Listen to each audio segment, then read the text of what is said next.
I pledge allegiance to the flag of the United States of America and to the republic for which it stands, one nation, under God, indivisible, with liberty and justice for all.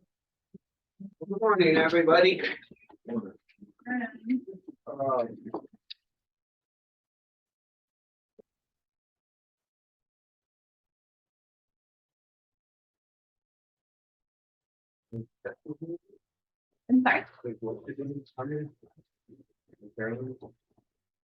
I don't have him online. I don't see him and I haven't heard from him, so. Well, I guess I'll just run the meeting then, if he's not here, so. It's 9 o'clock, call to order, local health officer update, Dr. Kira Khan. And I don't see her on yet this morning. She may have had other things. I'm not certain. Okay, well, if she comes on, if I can just let me know, we'll go to Chad, he's right here. Okay. You're up. I'm right here. All right, so Would you state your name and stuff? So- yeah, Chad Lannis, Tri-County Sanitarian. So I guess the main things that are going on, we still have a lot of septic development happening. It's really going crazy right now because everybody's trying to get systems in before the ground freezes. So I'm running all over the place, looking at septics. Mark's doing the food inspections. We should be able to get 100% of those food inspections done this year. It's kind of buckled down. It's really got a lot of things going on with the food. Our trailer problem in Drummond. It did meet with Blaine.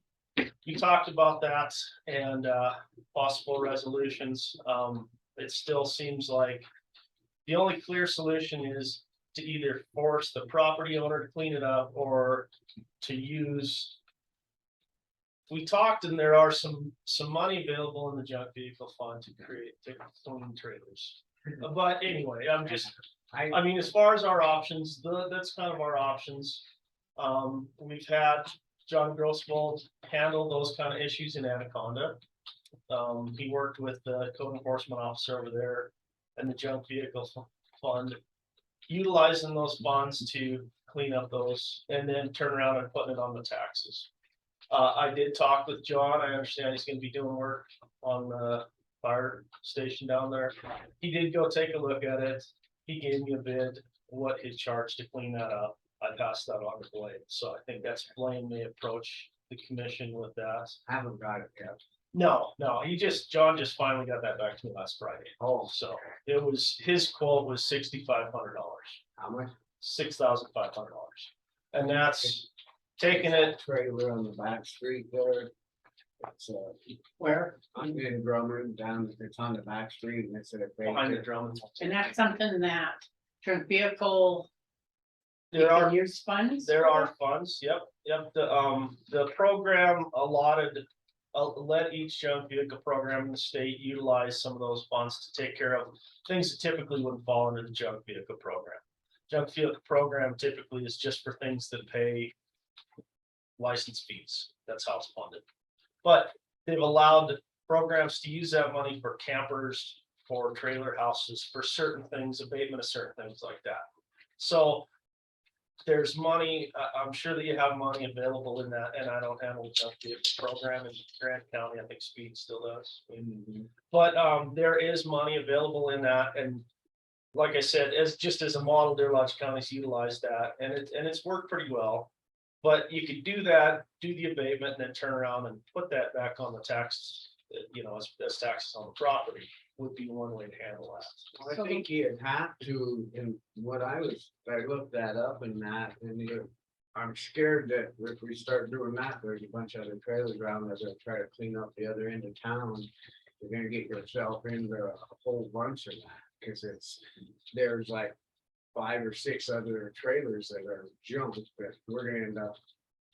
Sure. Okay, but the one thing I want to say about the junk vehicle is, so we budgeted the junk vehicle, they give us money to haul vehicles. Mhm. So would this be something that we'd have to request through them? It would Or be can we just- utilizing the funds that you already have. We could utilize the Yeah. funds for the Yeah, that meeting. There's a little bit there that, and there's a saying in there that they can use it for trailers and campers, but boy, that's opening up a big deal. That's something that Elaine and I discussed too, was precedent, he seemed to think that maybe that might not be the issue, but every one of these cases is gonna be different, where if you have an owner that has the ability or to handle the things, you can make them handle those things. The other weird thing here is that I think Scott Forbes owns that property, right? No, That it's on? I think he sold out and it's Bob True. Okay, Terrell, Okay. Terrell, okay, I can I just, say his name?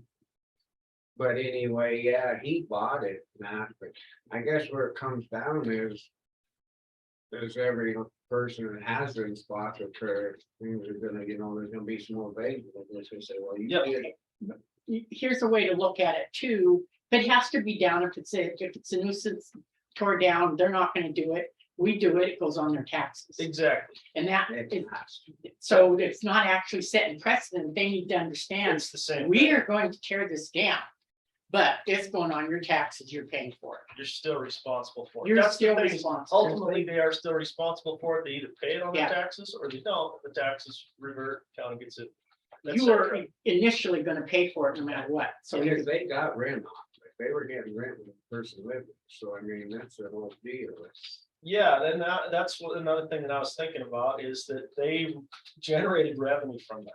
So either, whether they pay for it up front or it gets remediated, they get billed and they pay for it on the back end. I mean, they're responsible for it. Why does it though fall back on the county when it's in a city? Why is that? Why doesn't the city have stuff to do with it? too? Well, See, I'm and- trying to figure out, because it seems like now, I know the taxes come through the county, but it's in city limits and it should have been. That, and that might be a bigger question for Blaine.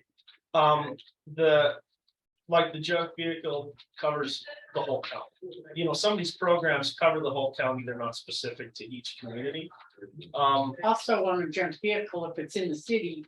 The junk vehicle fund takes care of it, not the city, and And hauls it away, so same difference with the junk vehicle as with, and we get $100 for the rig when we haul it in. Where we, I know. Yeah, anyway, this is something Blaine and I've been working on. This seems to be the clearest resolution would be to take care of it, utilize those junk vehicle funds, pay a contractor to take care of it and put it on the taxes. Alternatively, I was asking Blaine about how he could legally pursue it otherwise, and it gets kind of muddy because the owner of the structure itself doesn't have the means to handle it. The owner of the property may, and if that was the case, maybe the owner of the property is the one that really should get the pressure on him, but that's where we're at. Everybody is so tired of, dealing with this thing, and we need some kind of a final resolution, but that is something that, that Mr. Grossbold, like I said, he did give me a price quote. He said he'd be happy to handle that at the time. He'd basically take the whole thing and even get it all wind up in Rocker, the landfill there. I mean, it wouldn't even have anything to do with the transfer sites or anything. He'd take care of the whole thing, lock, stock, and barrel. So that's an option. I gave that information to Blaine, so I think he'll be talking to you guys about some of those details, and that's something that I guess the commission kind of has to make that call more than the board, because it would be a different program, the junk vehicle program, utilizing that money to do that, so. So is this a trailer that's on the, do we still pay mobile taxes on mobiles? I mean, is it still being taxed? The trailer itself? Yeah, I don't know that. I would Because think that's where you need because- to visit with Vicky to see yeah, if that is still taxed. yeah, and it's Does that matter if it becomes abandoned or not? and not Well, if it's available? abandoned, then they're not paying taxes on it. That's what I'm wondering, if that's how, where he hasn't been in there in a year now, and it's not livable, so I didn't know if they just. and it's a trailer on a lot, it's not in a trailer court. Right, If it was in a trailer court, that's a little more clearly defined too. It's just such a weird situation when it's, so you look at in today's, the way they do it now, they buy a modular and they demobilize it and it's turned into real estate. Yep. Where Yep. Vicky probably still has trailers that are sitting on lots or sitting on even your own property that are still trailers that are still taxed, Right, mobile tax. yeah, So this would be one thing, you'd have to go through it to see. Yeah. Is this tax? Is it not? Okay, so it's delinquent on taxes even. I don't know. So if the person owns the real estate, then, yeah, that's something that, yeah, and then, and again, I'm not sure how that is because. yeah, One person owns the property, another person owns the structure, the trailer, whatever, however you want to. Yeah. So the property may be current in taxes, the structure may be delinquent taxes. It's. yeah, yeah. we need Yeah. to- I guess before even anything happens, we really need to look into it. I guess it's kind of a. Where you've got a structure that is what condemned pretty much. But it's Yeah, it's sitting on, pretty much abandoned and seems to be yeah, unlivable. it's sitting on somebody's property and you ask that property owner to remove it, I think you'd still be, you'd have to see if, okay, we're asking this property owner to get this off his property because it was abandoned. I would think that if he doesn't remove it, then we still could Yeah, remove it and put it on his real estate. Where he said he didn't have the money to do it, and not to put it on his taxes, will he, go back, how do you say that, against taxes, you don't wanna pay that? protest. Yeah, will he test his taxes in, or how does You that? can only protest for so long. Can't protest forever. Yeah, I'm just no, asking. no, I'm just telling you. This is back, to me, this is really open up the base, there's one down 7 miles out of town, what he. Yeah. Yeah. He think we're gonna come do it. I Yeah. don't think that's right. He's No. going- No. Yeah. No, Don't think that's right. No, and again, that one there, I mean, I think they have the resources to be able to handle it. Well, then you have to look at it this way, either Granite County doesn't do anything and let it sit there. And then all of a sudden we have all kinds of nuisance trailers that are sitting there and we won't do anything about it. And so it's gonna turn into very unsightly mess. Yeah. So we have to do something. Damned if you do and damned. if you Yeah, don't. yeah, it really is, and one, like you said, I mean, if we take care of one, will that everybody else go, well, geez. I don't have to do anything and they'll take care of it, or will everyone else go, well, they just did this, but the owner still has to pay. Yeah, for the it. owner I still think has to it's pay. going on their taxes, so I don't know what kind I of think if a message. guy did it like that, you'd wanna make sure to put it in the paper, that yeah. Oh, yeah. Doing that, that will be put on. Yeah. Because, and then Yeah. that'll stop a lot of Yeah. that coming back. Yep, yeah, that would be the thing, is to get it in the press, if, you Yeah. know, that, and just a short little article, nuisance trailer, you know, abated and explaining what happened.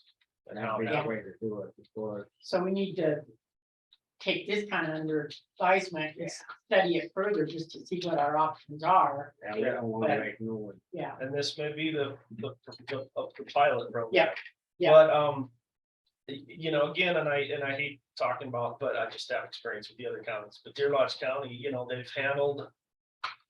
We have the same kind of problems, but they've probably handled 5 of them like this over the whole period of time that they've been doing that, and that Joe, Ungaretti was the code enforcement officer. It worked well. Sorry. It worked well, and I don't think that it necessarily made people just default to letting the county handle it, but. Well, like you said, we'll take this under advisement and then, we'll really look into it a little more on the tax, Yeah. everything, and then we'll go from there. Yeah, yeah, We'll make- we've got one route anyway, so, you know, You have anything else? I don't think so. It's just a quick, just business as usual update, so. All right, we'll jump in right in, then if you're. Then we'll go to the. Bi-county theft report, Unifer, Robinson. I'll give you my here. Oh, thanks Thanks, so Pam. very much. Yeah. Good morning, all. We had our first quarterly report. It was due on October 15 to this date. I did submit it a few days beginning of October. There was no issues whatsoever working with Becky on the budget and all that, so it went very well. I am trying to set up a date in Drummond to do a car seat check. I'm trying to find a location that we can do a car seat check. I'll have one of the representatives out of the state, who lives in Anaconda, come over and be part of that as well. And we did have a car seat check the first week of September here in the parking lot over there, and we had nobody show up, which is understandable. And we did advertise it for quite a few weeks, but it was just really vain. I hear that there's quite a few people that would like to see it in Drummond, so I will be bringing it to Drummond. And I'm thinking between Thanksgiving and Christmas, right through the holidays, so people understand how to install the car seats on traveling. I will be working with the sheriff's department tomorrow morning. I am working with Chad on the DAWS kits, which is the drinking water emergency sampling kit.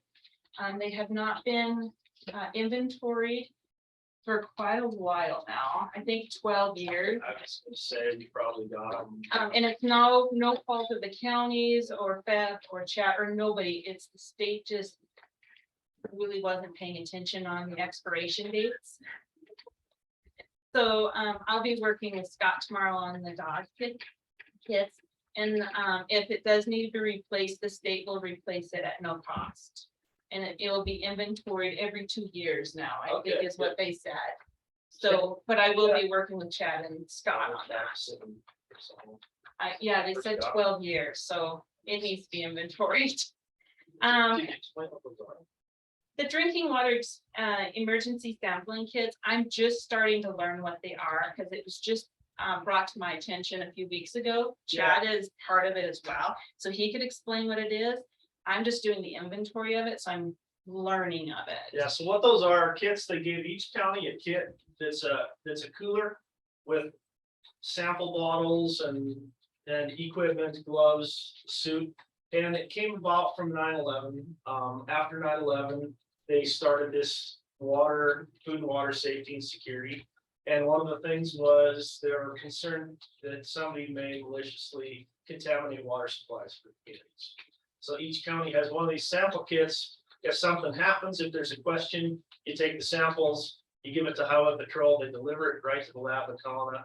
So each county got one of these kits, and we've had these kits sitting, got one in each county since we got them. Literally, they've never been opened.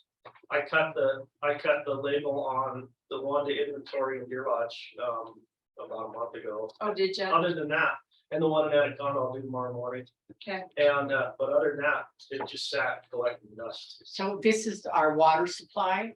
It's a sampling kit for the water, for any water supply in the county. Yeah. So the water supply to the residents of county. Yep. So yeah, if there was question about contamination, like intentional contamination of the water supply, I communicate with. Okay, because the city, they're the ones that, should they not have this kit? Because it's their water supply. Yeah, it's through DPHHS. So each kit is with the sanitarian in each county. So if there's an emergency, then they go through the emergency structure and they contact the sanitarian to get the kit. So. And yeah, Scott's just holding the cooler in his basement of the sheriff's office, because I think the water department here knows that it's in the sheriff's Okay, department. Yes, they know. That's gonna be my next Yes, question. Yeah, they know exactly where it's at. Yeah, we had to find a location for each of them. And I had an office in Anaconda and an office in Deer Lodge. They're in my offices there. We didn't have an office here, so I worked with the prior sheriff to put her over there. It seemed like a good, accessible, 24/7 accessible place. So. Okay. And I did pull the influenza off the dock for today. I'm hoping to bring it back to you guys at the next Board of Health. There is a couple items on there that need to be changed. But it got printed into the, so. It yeah, we did. can't Just pull it off. I mean, people will read, you'll have. So to cover they can that. read it and they can have questions. If they have questions, they can give it to Billy or me and say what's going on, and then I can represent it back in Yeah, the next you can't Board of just- Health. Yeah, I just wanted to can't pull it because it's already been put out. So now, Right. to explain that again, this is the So I website. just want to table the influenza pandemic document till next Board of Health. Because there was a couple items in there that we need to change, and it was short notice, so I have to change them. Oh, okay, so you're Okay. just tabling. I'm it, you're not- tabling it till next pulling Board of anything. Health. No, I'm just tabling it. Pulling it was the wrong word. Yeah, Table is wrong what I word. meant. Yeah, you can't just take it off, because then they'll be, well, why is it just getting pulled? Right, I'm just tabling it till next Board of Health, which will be in December, January, whenever it is. Yeah. And that's my report on, that's all I had. Okay, Okay. thank you. We'll Thank go you. to Tri-County Tobacco Prevention, Amanda. How are you? Good, how are you guys? You state your name and stuff, please. Amanda Boer, tobacco prevention for the Tri-County area. So I've been working with Tom Gates, Dean Phillips, Jody Oberweiser, Debbie Robinson, Jackie Bolster, and your DUI task force to get a national speaker for Red Ribbon Week. She comes through the Elks Lodge, and some of the Elks Lodges in the surrounding areas have helped to cover the cost of our hotel and travel and some other things. She's going to talk about vaping, bullying, and coping skills. She is scheduled for Phillipsburg next Wednesday, and she will also speak to the whole school in Drummond next Wednesday. And then she's going to visit a class on Thursday morning again in Drummond. I was able to teach a class last month in Drummond to students. They are the Trojan Academy students. And their goal is to better their community and focus on some careers. And so we talked about positive messaging, and we did tobacco prevention trivia, and we painted rocks with positive messaging. I'll be back to Drummond School 2 or 3 times next week. One time in Phillipsburg, so I'll accompany the speaker to the local areas. And then I'm working with your Granite County Network, transitioning from secretary to treasurer, going to sign the bank paperwork today. And then teenagers in Powell County, they wrote a grant to the Montana Tobacco Use Prevention Program. They asked for $4,000 to reach out to youth that have an interest in filmmaking. And so we've just learned that if you invite somebody to a tobacco prevention class, they won't come to it. So you have to find other ways to encourage them to come. And so the teenagers spent about 2 hours on the phone with Downpour Productions out of Clinton, Montana, and asked them what it would take to come to a 10-hour day of training to the youth to teach them how to craft the message, what their audience is, positive messaging, and then all the equipment that they need that they can find for free and use their cell phones for to create content.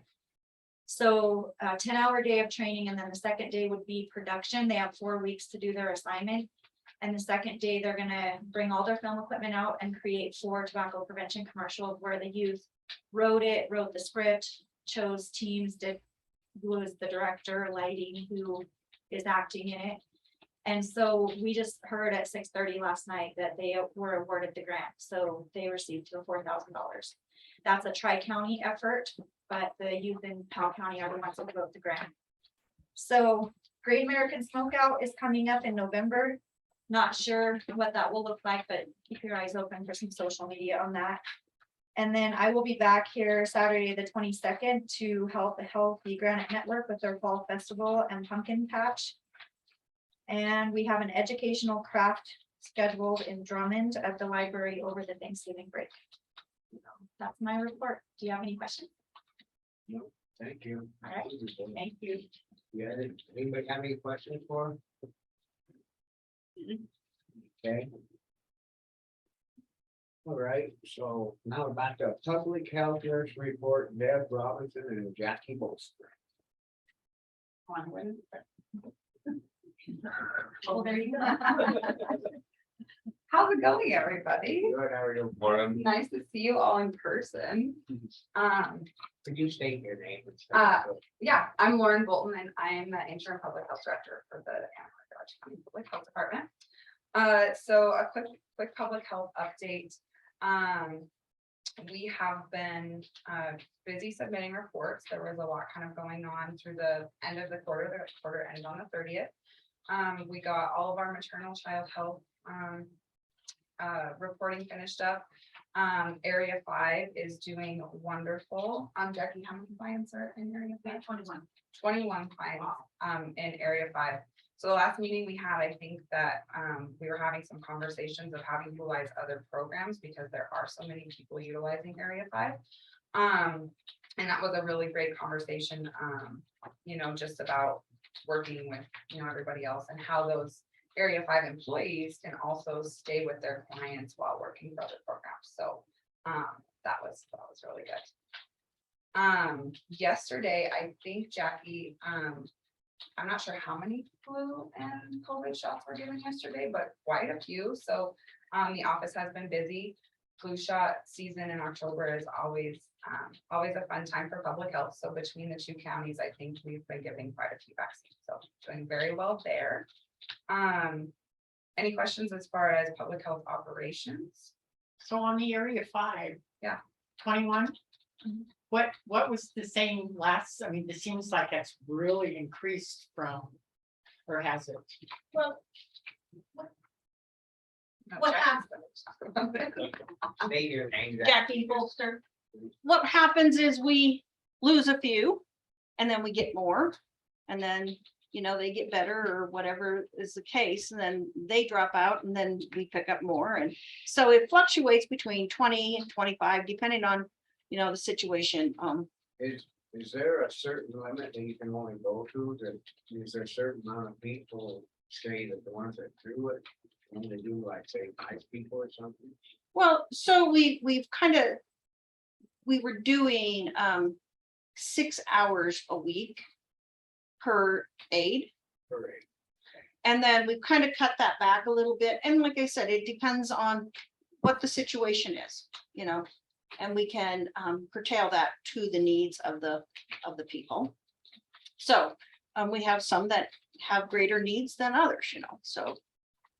So Yeah. it's up to you guys to kind of watch that, and they report back to you guys, say, hey, this person might need another hour here or something. Right, there's conversation I that think between all of us and Lauren, Deb and I and the aides at all times. And then we do a once a month, which we might go to quarterly. I don't know. We kind of Yeah. talk about a once a month meeting. So, Do you have all the aids you need, or are you still looking for? well, budget wise, yes, we have all the aides we need.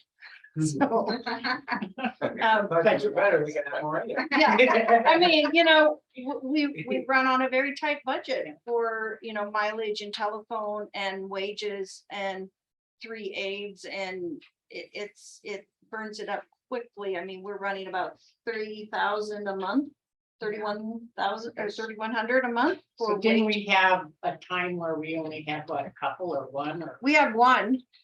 and that she was so overworked that.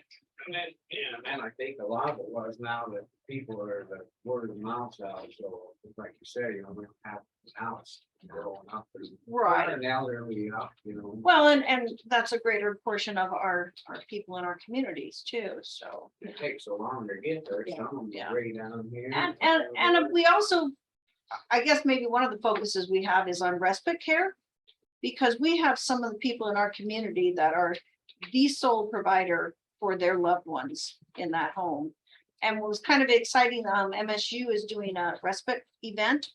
The 26th, it's in Anaconda, the 27th, it's in Deer Lodge, and 28th, it's down here in Granite County. And so we've contacted our respite people that are taking care of their loved ones, and they're all going to one over the other. And then our aides are Jimmy rigging their schedules so they can make sure that they're in the home so those people can get a day away. So and then we rewrote the job description where they're getting a better wage. Yes, Okay, they are getting a better wage. so So, it's a fair wage field that yes. it was written. Well, Okay. and I feel like, you know, with upping that wage, we were able to have more applicants and, you know, a better, Yeah. yes, it's not an easy job. So, Thursday, I have a district meeting in Missouri or in Butte in the morning, and then there's a District 5 meeting that afternoon. So I'm just gonna stay over there and go to the Area 5 district meeting afterwards. So we'll learn more. We've never been to neither one of us. Yeah. I'm very new to Area 5 because in Deer Lodge County, that all goes to the Metcalf Center, so we don't see, it's all for meals. So to see how it's going into home health kind of care, or I guess aid, not necessarily home health, but it's really, really cool that that's happening here. And just being a part of the one meeting, hearing how many people are being served by the program, it's amazing, so. And this still goes through Bill Boy. Yes, and then Vera Johnson has been on the advisory board for Phillipsburg, but that she's only focusing on the food portion, Right. so it'll be nice to learn. We don't even know if anybody else is doing this sort of a program in their county, so that'll be good to have networking with those other counties and learn what they're doing. WIC. We are Oh, like yes. kicking some Yeah. serious I forget in something. WIC, what, 15? Did we I have think it was like 15? 15 clients over here. Yeah, Which is it's great. really picking up and Is the store doing it now? well, we're working on that. Okay, Yeah, yeah, but I think word of mouth and and Deb does such a good job in the WIC program. We're really picking up and helping people with that program. People have to just use WIC in this town, or can they go to other towns? They can go to other counties. Programs? Well, and one of the good thing is, the parent can bring the child in, have the appointment here, the finger Yeah. check or the, Absolutely. and then they can go to Missoula and not have to Yeah. take the children. They can go get their things done and, because it's not easy to take a kid to Missoula and get right. all the blood work Right. and all that done and then have to go shopping with them. So that's, yeah. Good job. No, Well, I it'd think, be convenient though, if we could get yeah. And I think, yes. the store on board. yeah, I think, Our only store. Yeah. In the county. And I think with an increase of clients, it will make it more worth their while to do the WIC benefits. Yeah. Because I think it is a little bit, I mean, it's more work on the store's end. And so if people weren't taking advantage of it, I could understand maybe why they didn't want to. But if the client load keeps increasing, I could see them probably having more interest. Good job. we did go to the Drummond and Hall School last week. We go to Phillipsburg next Wednesday, and then we'll be here at the courthouse next Wednesday afternoon doing vaccinations too. Thanks, Jeff. You always do a better job than I could. I think that's She about knows it. everything. Okay. Anything else? As far as. Where to go.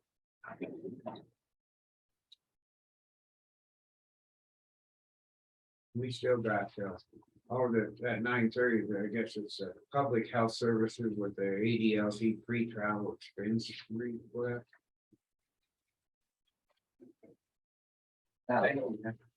Is that, do you want to talk about that? Oh, yeah, we're at 9:30, so Okay. we can go right into that. You guys all right with that? Yeah. Okay. Right. Do we want to talk about the contract first? Yeah. Okay, so I was able to chat with CEO Everett about the contract, and he is pretty adamant about a 1-year contract moving forward. I think on our end, from a public health department, we can, over the next year, do a really good job at demonstrating how important this relationship is, not only just for you all, but for us. And we will do that. Deb and I have sat down and chatted about some metrics that we can collect. Just measurable objectives, because like Jackie just mentioned, 15 WIC clients. Are in So just, transition. may I interrupt you? Oh, yeah. He's pretty adamant. What were the reasons why he wants to only do it a year at a time? He is. His mindset is he really would like to focus on Anaconda Deer Lodge County. And so I think we'll have a lot of work to do to demonstrate why it's important that we continue to offer services over here. So I chatted with Blaine a little bit about, just being in very constant communication with you all about what that looks like over the next several months, because with the idea of 3 years moving to 1, and if public health services weren't going to be available to us anymore, that would have to be a big change for you all. So does he feel that Anaconda Deer Lodge isn't getting the service that, because you're doing service here that we pay for? I mean, this Right. is, we pay that. It's Right. not like it's free. Right. I think right now, there were just some budget conversations on our end of how things were being managed, and just really trying to clean that up a little bit. And I think his idea was focusing it back. There's just kind of a lot going on in Anaconda Deer Lodge County, our public health department. As far as services we're providing in other places. And so, I think that's where his head is at. Well, just one question too is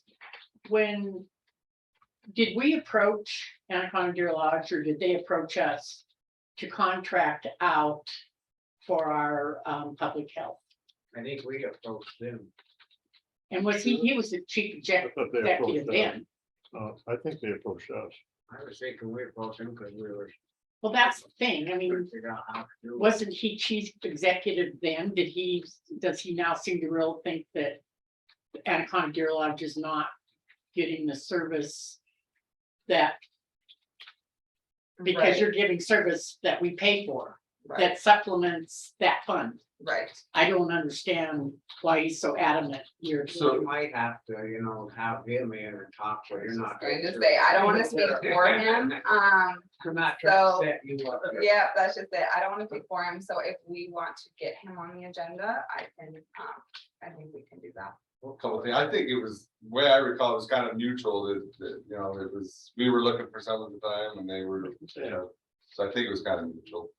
Also, I think, way I'm interpreting it, that they're not wanting to potentially cut it off, but just wanting to look at it year to year. And so this is the first time that we've had the talk of 3-year contract. So to me, like 3 years, because it's been it's Yeah. been working out, and so it gives you some some assurances there, but yeah, well, if it's 1 year, I think, Yeah. yeah, we can say to them, you can have a full-time Deb person, you can have Deb full-time, and so we have some Yeah. things to come back to them and say this, why it's good, and you should keep and the that. only thing is we were approached by them for the 3 years. We didn't ask for the 3 years. Correct. So that was Good the to know. only question. I had. Okay, yeah, a year, Yeah, So we're in the 3-year. How long do we have? in this we're year? not, they chose not to do the So 3 they years. assign their. So The have we even signed the contract yet? Granite County has, they've We got sent signed it, over, sent and it over. then there was concerns, and so Oh, it sounds like that, they're gonna have it on their agenda here Yeah. coming up. so on next Tuesday, the 25th. 25th agenda, it's on the agenda to be signed. So as soon as that is signed, I'll send it right over this way. Well, even if it goes from year to year, I know it's kind of, but at least we know, yeah. Yeah, definitely. Okay, Okay. scary, Well, from, especially as good as it's been working. I was just gonna say, and stepping into this just over the past month, I wasn't much involved with Granite County in my previous role, so I've learned a lot. And great things are happening over here, so. And it does benefit us, we're getting the quiet numbers, to our Anaconda Deer Lodge County. So hopefully we can demonstrate that over the next. Well, I just hope we keep working with them. It seems like they're kind of fading away and I'm not trying to. Well, I wish we could just keep working as we've been working, just keep the good things. Yeah. That's the whole thing,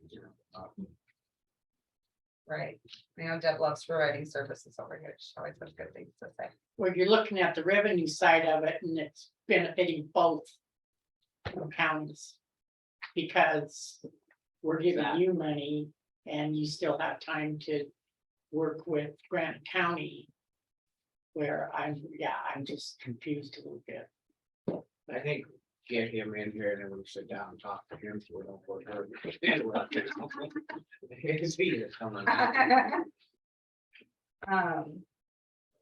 Yeah, well, we can get him on the agenda, so. Okay. We'll wait till after Tuesday, the meeting, and after maybe we can sit down, have him come in.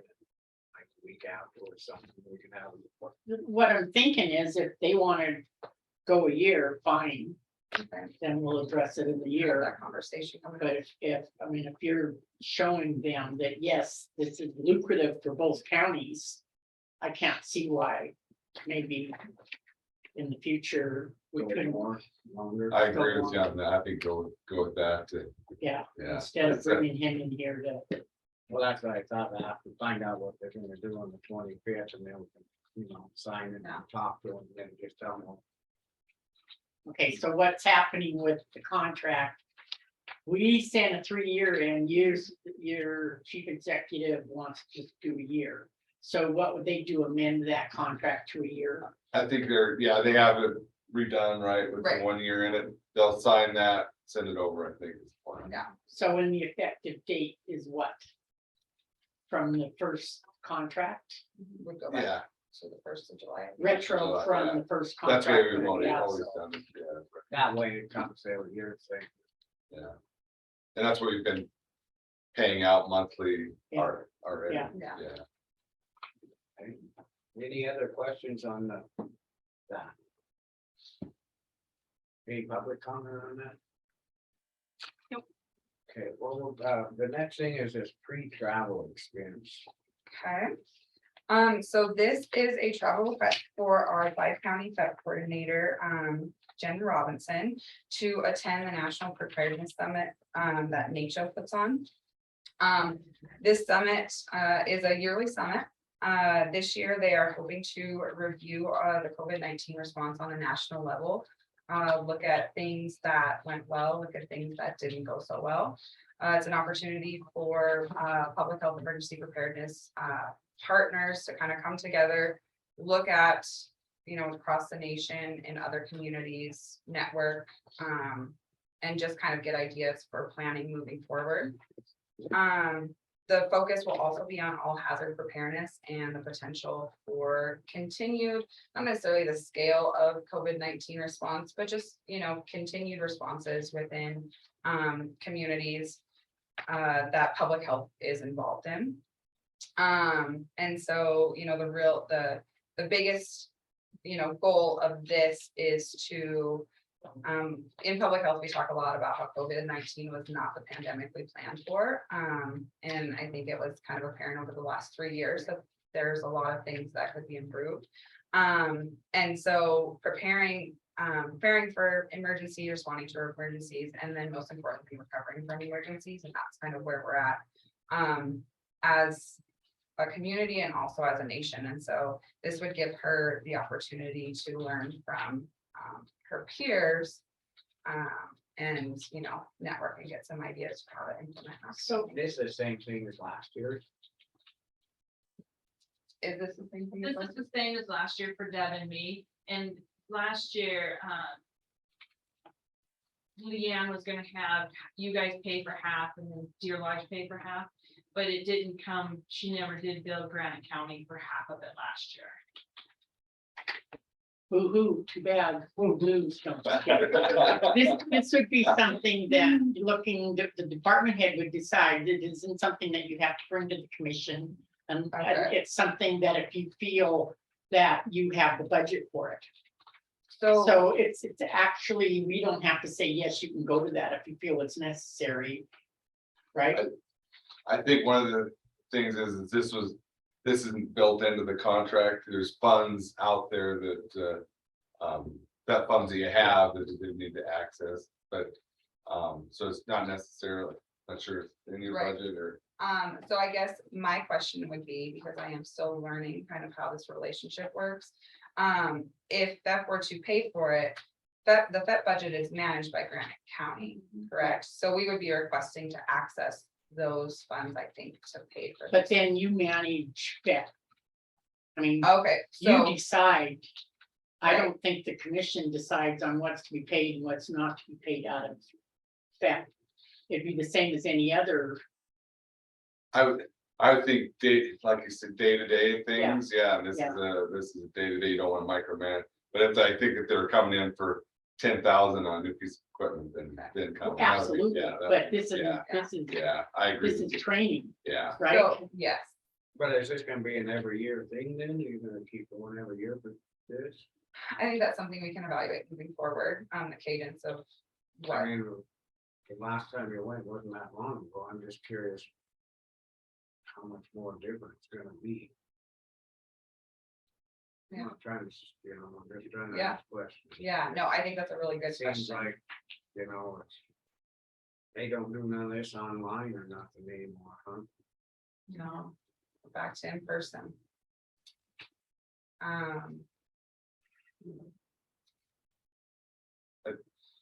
Well, I from my think that- perspective, I go annually for legal education. I think health Yeah. education. I mean, this is is, the this same. is an ongoing Yeah, training thing that is good for that employee, and I would recommend that we allow the pre-travel expense request. I make a motion that we allow the pre-travel expense request. I'll second. All in favor? Do you have a problem with it, or? Well, I just don't really I mean, it was just gonna keep going on year after year after year. I don't know. It just Well- seems like I'm wondering why, if it was just done, why we have to go back in, but I don't understand. It's like with Blaine making the comment that he has to go to his training every year. The Clerk and Recorders Association goes to their training every year. No, I'm just. Commissioners should go to their training every year. Is all, and if it's in the budget, I mean, if it's something that we've got the funds, and half seems fair to me. That if it's every year, it's every year. Huge public comment. Okay, I just want everybody to who know. is it? Yeah. Elena. Go ahead, Elena. We're still. Thank you. Thank you. For the record, Elena Gagliano. I have, I think, two questions. First of all, what's on the agenda for the traveling? That's already been done. It's not asking. It happened in April. Number two, in the contract that we have with ADLC, is it in the contract that the county will pay half of any expenses? I believe it talks about that they'll potentially get it approved. We'll come talk to the commission about it because you guys control that. Well, and then we kind of always look to see if we always ask, well, if they're gonna pay half, and we felt comfortable, we'd pay half. Yeah, I mean, it's not, my understanding is this from April or coming up? This is Oh, upcoming, okay. it's the next year. Oh, It's upcoming. next year, Next year. not last Right. April. Yeah. Right. Last April, was already requested, and we already allowed it. Yeah, So last April is not on the agenda for today. It's the upcoming. And Excuse me, looking at the document, it says pre. Okay, and then in it has April, I believe, 23rd, 2022. If you look at it, that's what it says. And then the next question again, so the contract draft hasn't been signed yet, correct? The date was just, it was, Elena, this is Jennifer Robinson for the staff. When I was making the pre-budget, it was just a habit of putting 4/22 of 2022. It is 4/22 of 2023. I will fix that and send it back. Okay, thank you for the clarification, Jennifer. And your question on the contract was signed by Granite County. We are waiting for Anaconda Deer Lodge to sign that contract. So we are ongoing with the budget and the requests and the expenditures that are in our budget. We are just waiting for Granite County or not Granite County, but Anaconda Deer Lodge to sign that. Because I was confused. You said there was a difference in whether it was going to be 3 years or 1 year. That's Granite exactly County why the contract has not been signed yet.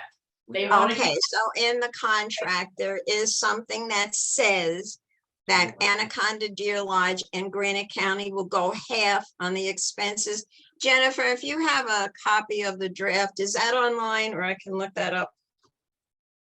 no, I don't think I'm not recalling any provision that says half. It's just that, I think my recollection is they could potentially come in and agree upon. Is that your understanding? That's as my well? understanding. Yeah, which is a good way to do it. Yeah, I agree. But what the commission is saying is we're giving them authority on day-to-day things on that PEP. But if they're coming in for a huge item, then they need to get your permission. That's what the commission You've said. already explained that.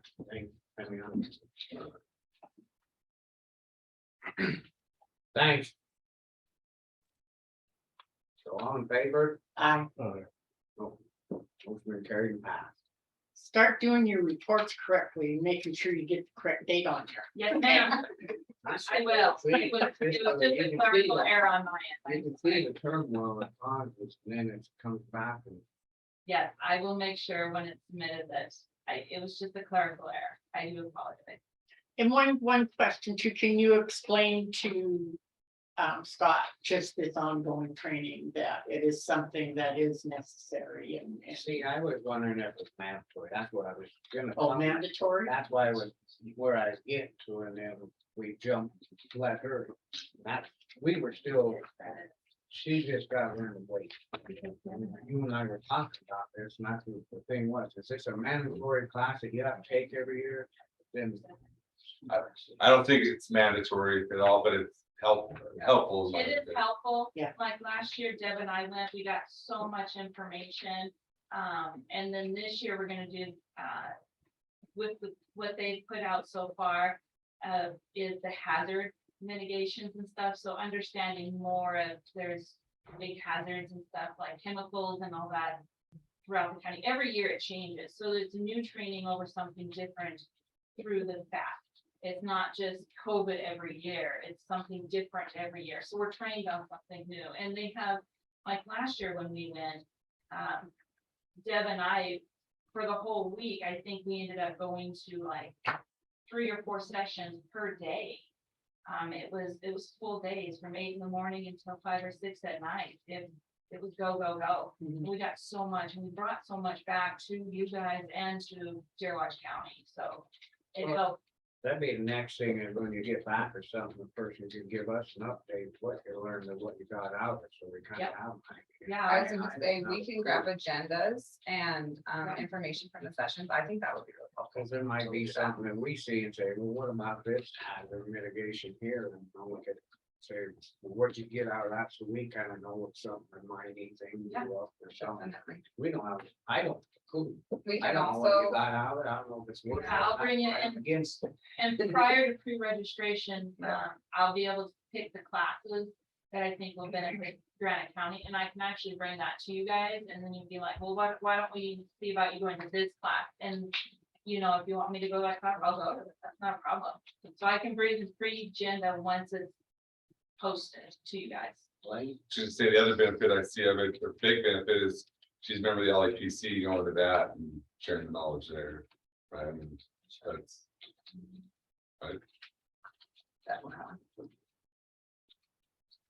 alrighty, I guess on that note, is there anything else?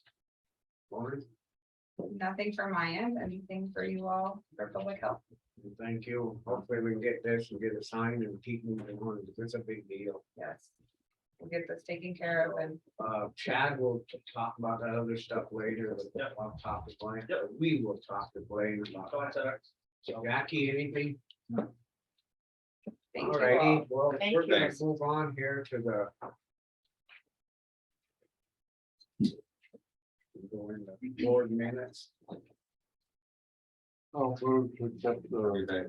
board minutes for October 11th. 2022 and the special session minutes of October 7th.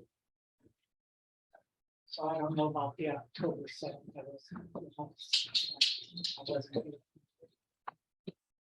second that. The October special session. Oh, yeah, Which I wrote it down. yeah, that's it, yeah. that's it. All in favor? Motion carries fast. All right, so we'll jump, correspondence. Here's Pop.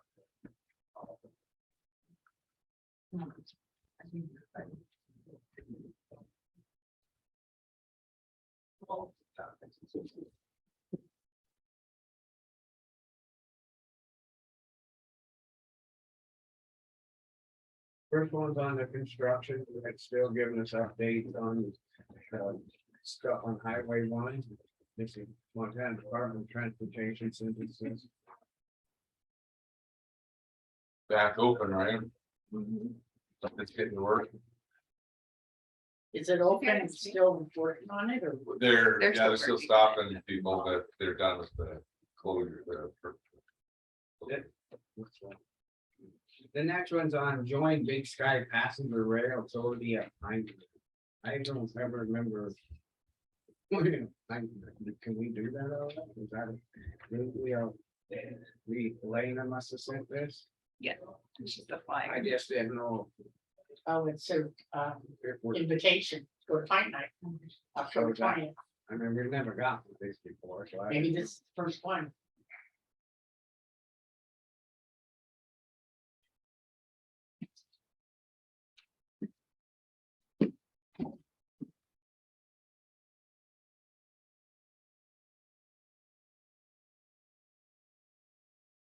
Next one is from Senator Tester's, Aaron's Shabu. Shabu Arens. Huh? Shabu Arens. Okay. It's on the Verizon for Georgetown Lake. It's gotten to Senator Tester's attention. Letter and stuff on them.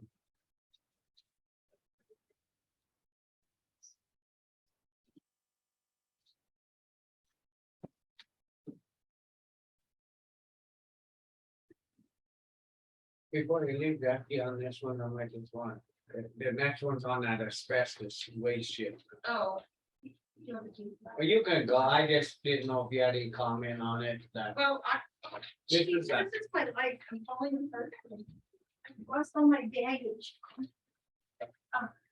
Yeah. No.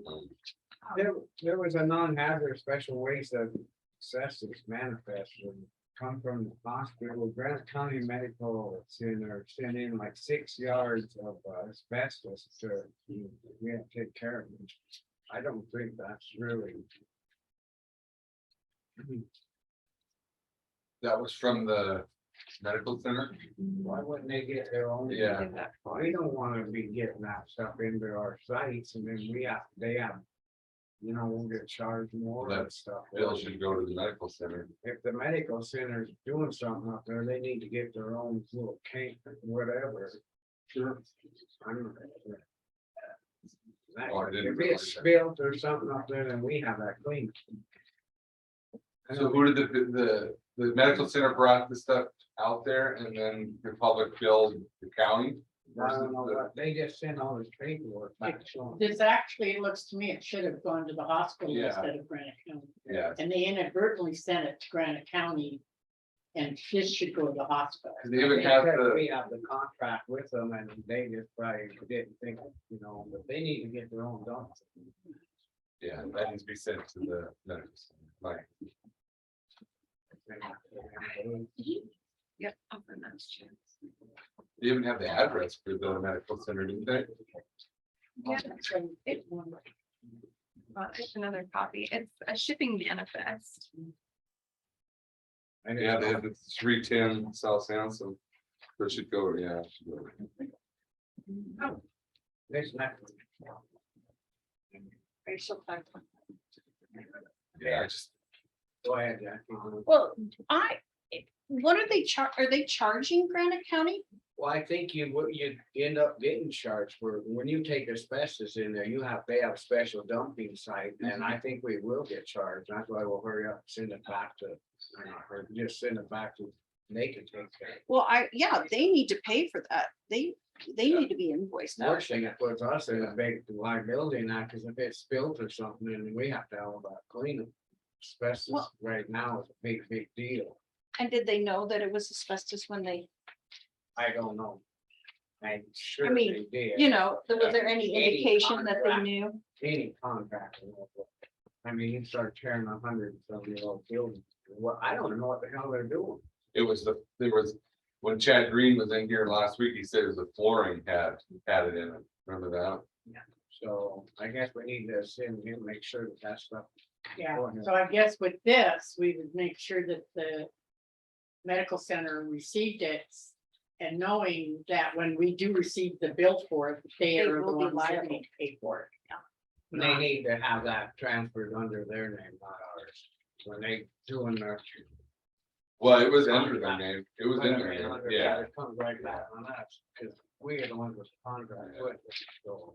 I think they need to have their contractors say, no, this stuff, to make sure this. Yeah, Well, I think with them following it and that's fine and they took it. And. Knowing that. When we get the bill, that they have to pay for it, I don't know why, What was the date on the, when they dumped that? it looks like. There was 10/4/22. And there's a 9/22/22. If you want to look at. one thing I you have guys, it, the but- commission could say is, we're not gonna take it, just take it directly to Missoula, the commission, That's what, but yeah. that's what I'm saying, they need to get their own little thing and then have Ally come pick it up.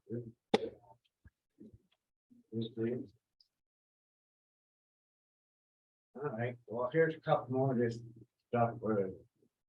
On the correspondence, once an advertisement, that was the Maple minutes, thanks, Jack.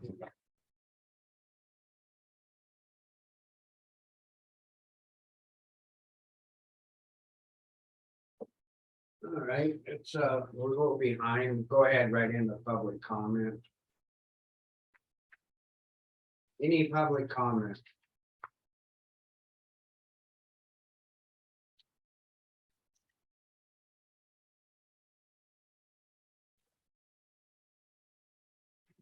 All right, being no public comment, we're in catching up here. We're in the weekly report with Road and Bridge Superintendent Paul Alt, Middleport gravel pit update. Billy said Paul called in and said he had to take a personal day today, but he gave her a report on that. Right? Yep, on Middleport, gravel pit, he did go in and talk with the person he was gonna talk to about, the gravel pit. And he wanted to recommend putting out 10,000 yards and 15,000 yards out for bid to be crushed to see if the county could get a better deal by putting out the 15,000 yards as opposed to the 10,000 yards and kind of see what the difference was. He wanted to get it out as soon as possible as the weather is going to turn.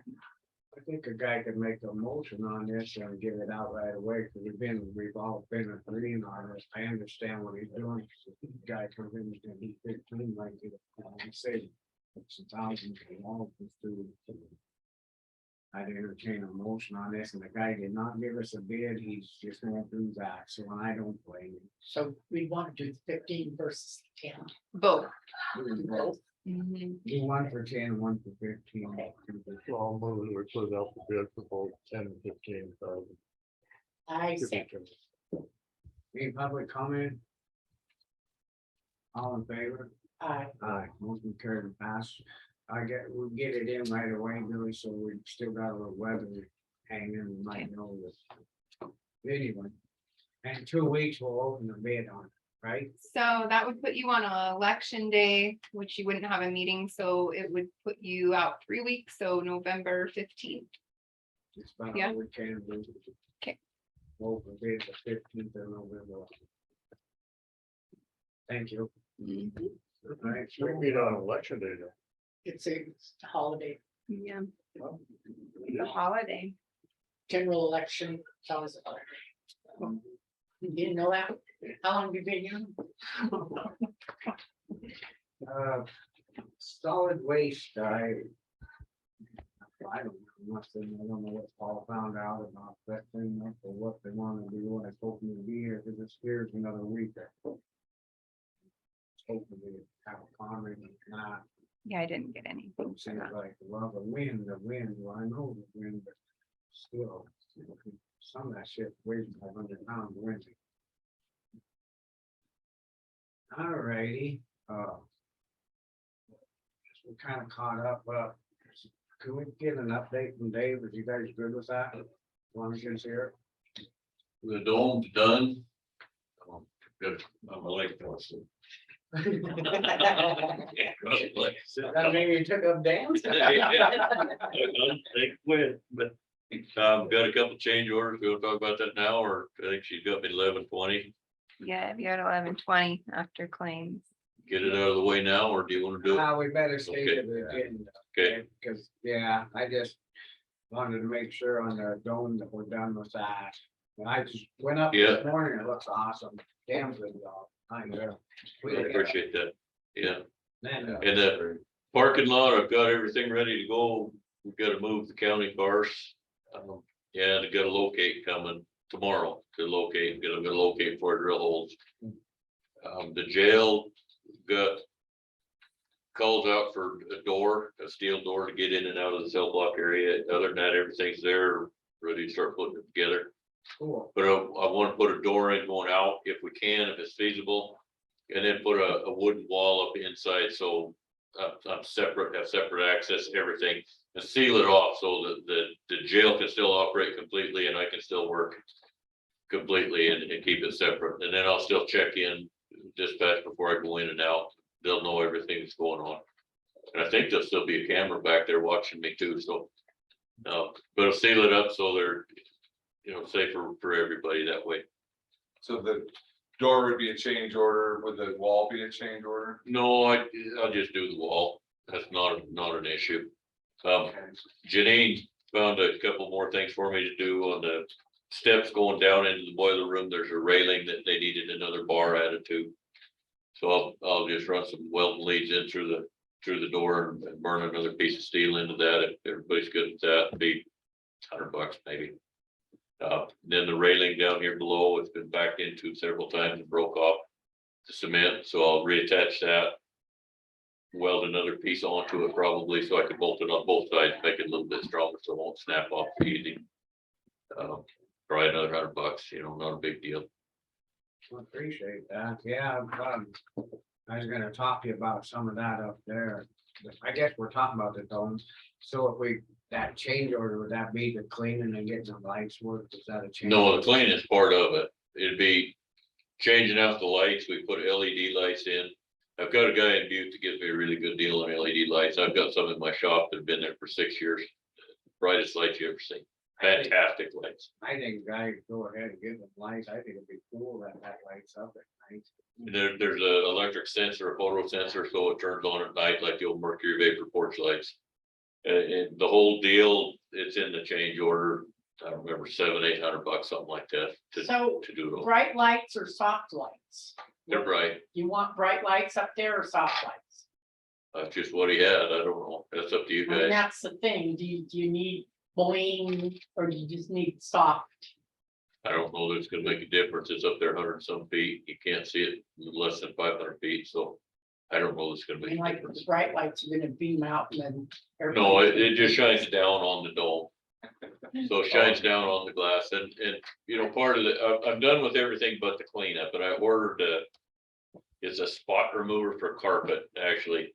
That sheds water down on your carpet, sucks it up at the same time like the fancy carpet cleaners. But it's got a wand, and that way I can get out there and I can clean all of that stained glass, not just dust it, because it's got like film on it from dust and condensation, so it'll all be cleaned. There's still some rivet ends up there that need cleaned up, but then the ladder we were talking about, that wooden ladder, Yeah, we need to get rid of that. it's falling apart, so I can weld together a steel ladder and going out the window right above Blaine's office. I'll bolt it to the wall. So we've got a solid She said right now, anchor yeah. Someone out of Blaine's office. above Blaine's office. You go, There's a wood ladder that's rickety up there. yeah, it's pretty bad. You can get out on the roof. Yeah. Yeah, Coming out of Blaine's office, No, you find the wall. used to be a tree there, it was gone. Yeah. Yeah, and then we'll just talk about the other change orders at 11:20. yeah, that sounds good. If any comments, if we listen here. Okay. But Good job, thanks for getting. I that appreciate done. it, and it's complete, all but the cleanup and cleaning that stained glass. And then we'll do the change orders and crawling around up there, and crawling down in, you can see it looks like the rubber membrane on the wall around the dome I showed you up there, it looks like it's leaking. So it's not the dome that's leaking, it's the rubber membrane. So we'll have to crawl down inside and make sure, it's a hole about smaller than I am fat, so it's gonna be a job getting down there. Crawl down in there and make sure that's the leak, and then we may have to do some work on that rubber membrane, and I can do that too if you'd like. We can do that separate or a change order, however you wanna do that. I think as long as we're in there, we wanna fix this thing now, be done. Agreed. I'm tired of this, keep little pass. By the time we fix this pass and come back, then that damn thing's. No, so I think if we're just, when we talk about the change order, that, we'll just go through it that way and. Okay, Was that membrane Ace Roofing or not? I'm not Ace. I don't Roofing. know. It, We got like 3 days. Oh, okay.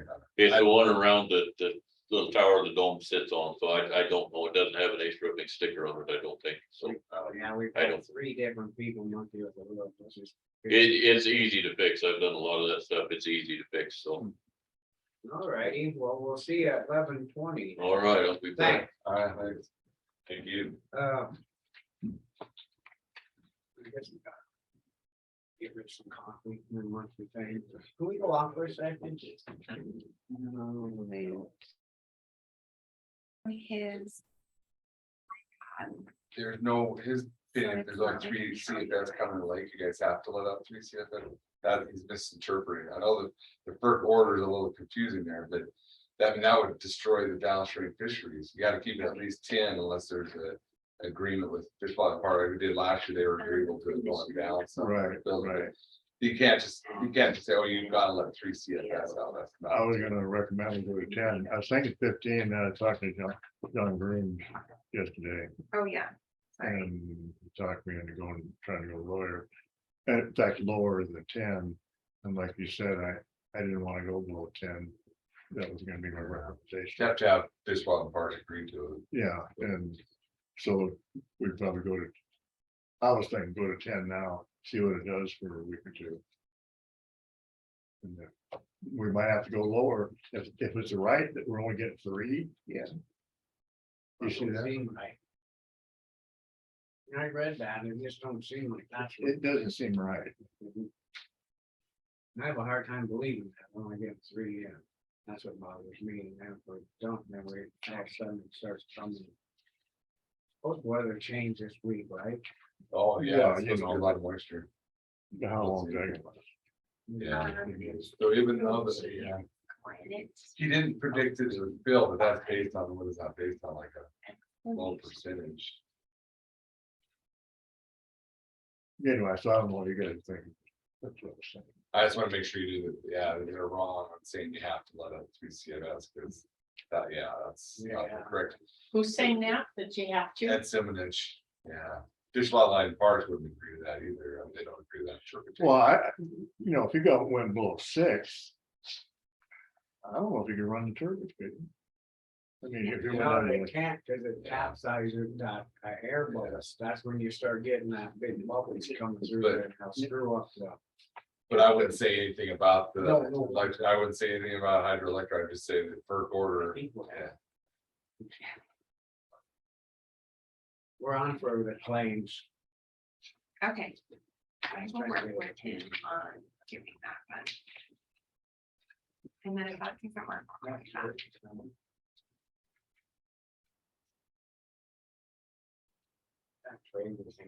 Okay.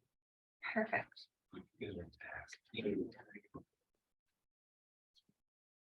Um, That makes more sense. All right, well, wonderful, thank you.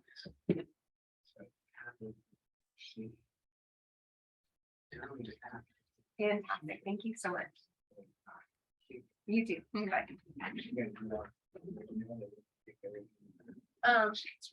He said that we need to. They did a security update on Outlook recently. And so we need to remove the commissioner's account off your tablet and then to add it back, and that should remedy the issue. anybody here could do it. What needs done? We need to remove the commissioner account from his device and then add it back. Yeah, I can do that. We need to, all that info in it though, to get off the, server, I think, stuff, but. Trust me. I'm glad you're techie. And I'm not, it's trial and error. I trust you more than I trust me. Way more. So you have a claim here for Georgetown CM and Pembroke CM. What's that? I don't know. For you. For you. What is it? I remember. I Georgetown set up CM. Did you make a? County meeting. You got a claim? Yeah. It should be voted on. Yes. What day? Doesn't, I'm looking at the, Oh, is it just a It should be voted. right on. hall, a thing, What? a hall? A towing meeting? Tone, yeah. Oh, it's all printed on there. I know, but I'm not looking at those, I'm looking at this. No, I don't know which one it was. It was probably for Bobby Lund. Georgetown and Peter. Okay, I'll have to look. I'm not sure, because there should be, yeah, one was for Bobby Lund and the other one was the sheriff. Oh, the sheriff's car out here at, Ed, whatever his last name Right. is. He was broke down in his driveway and I had to tow it. and he was at Georgetown Lake, which, I don't know, it gets the description, which is funny. Shouldn't be at Georgetown Lake. It was just right here and Bobby Lund's was in the drum. One went to Bob's Auto and the other off. Well, I'm just curious, no, I printed them out right now. because it doesn't, I have an animal control of the village. so 50 and 46, so they're just towing charges. That's all. No, that's fine. No, it needs to be brought up. No. I just said, I didn't know you, I didn't know you were talking about me. And I'm like, I didn't know you were even- I didn't have nothing in front of me. Oh, God. yeah, there was a.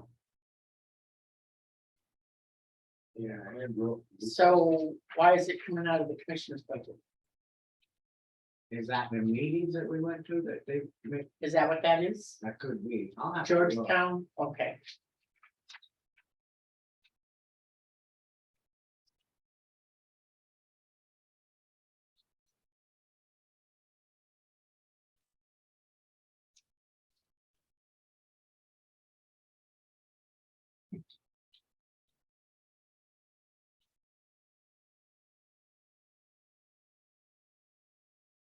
I should have been locked if I went up in the hall was gone, or something, I went up to clean all the locks out.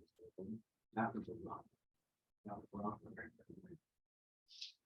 And I'll have to look. there. Just, that's where it was the note say, so I was curious, I don't know if that was. I don't know, see him.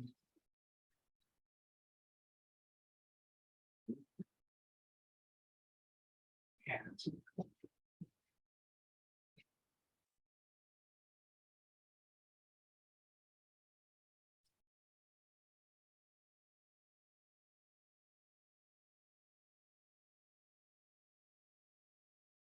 Vehicles.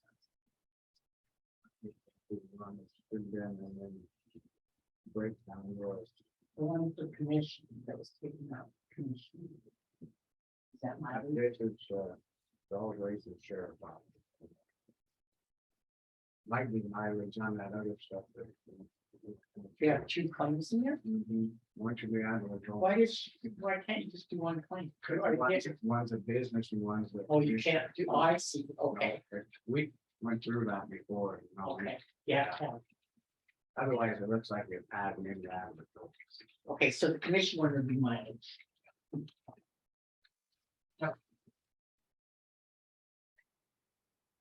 All right, delete that account, Billy.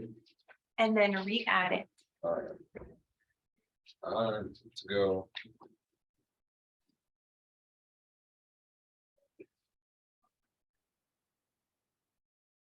That's kind of a glitch with Apple. I mean, you should be able to just enter the password and everything. Yeah, he said they went through additional security measures and updates with Outlook that may be part of the impact. He said if that doesn't work, to call him back and there is more extensive things they need to figure out on their end. So I'm hoping that works. It's Microsoft Exchange. I think.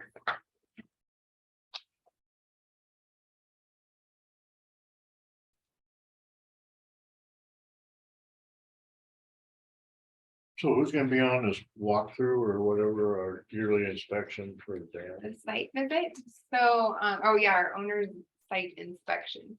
So Jeremiah will be leading it. I think it's gonna be Jeremiah, Jonathan and Justin from Great West. Brandon, I don't know that he'll be able to make it because he works for the town, but he will be unlocking the things we need to get into. I've invited Flint Creek Hydro as Jeremiah told me I should. And I believe Ben is going to try to make it as well as Paul Talon. And those are all the people I was required to invite.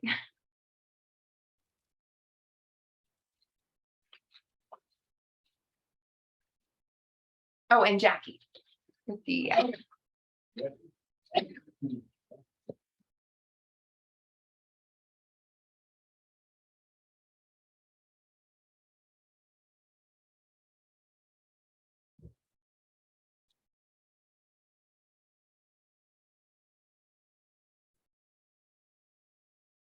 Go on.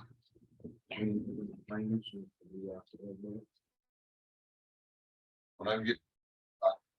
There's litigation involved. We're back on. So I hope you're happy.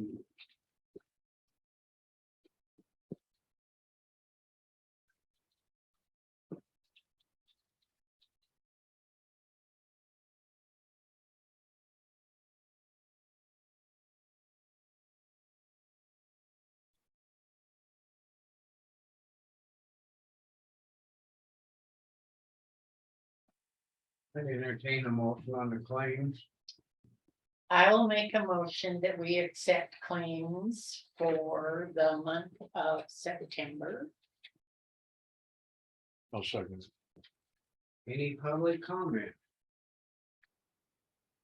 Being none, all in favor? I, All right. Okay.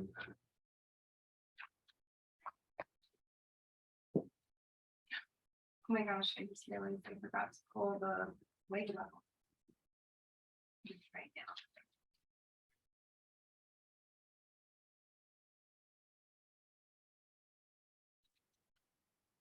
Luckily, you know, we had, there was a people that were talking, so we can. Yeah, I think you, if you're gonna talk about it, you say we're gonna go into closed session. But, yeah. Generally, the stuff you're talking about, a football game or side stuff, not, you know, and you're right, we're in an open meeting. Yeah.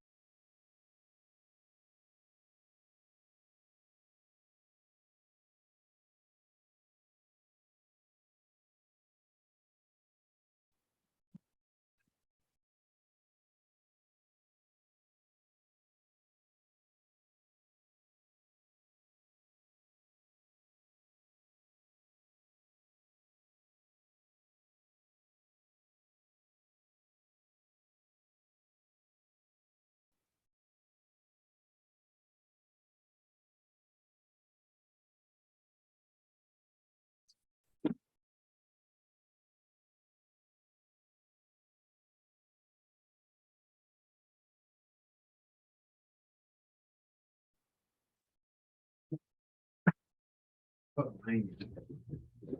It's awful, there's a list up here.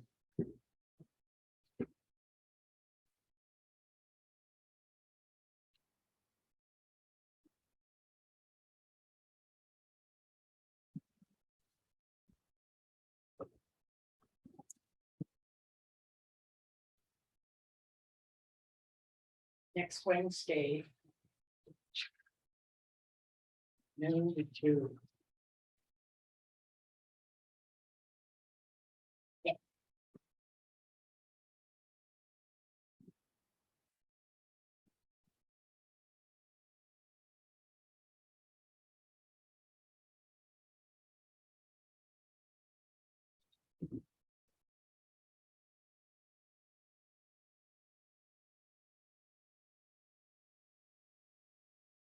And when you move into the lake, Brad is on. You want to give me that? Yeah, I just walked with it all. Yeah. Okay.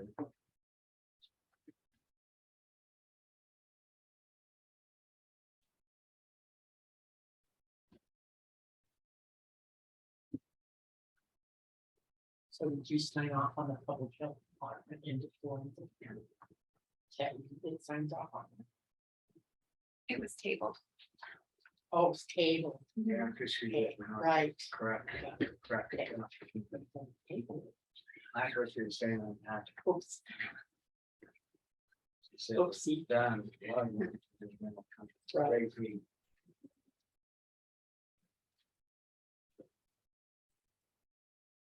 Check stuff before you bring it in.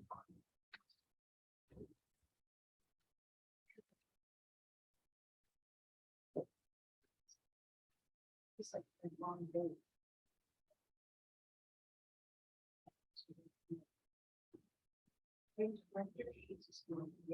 That was the thing.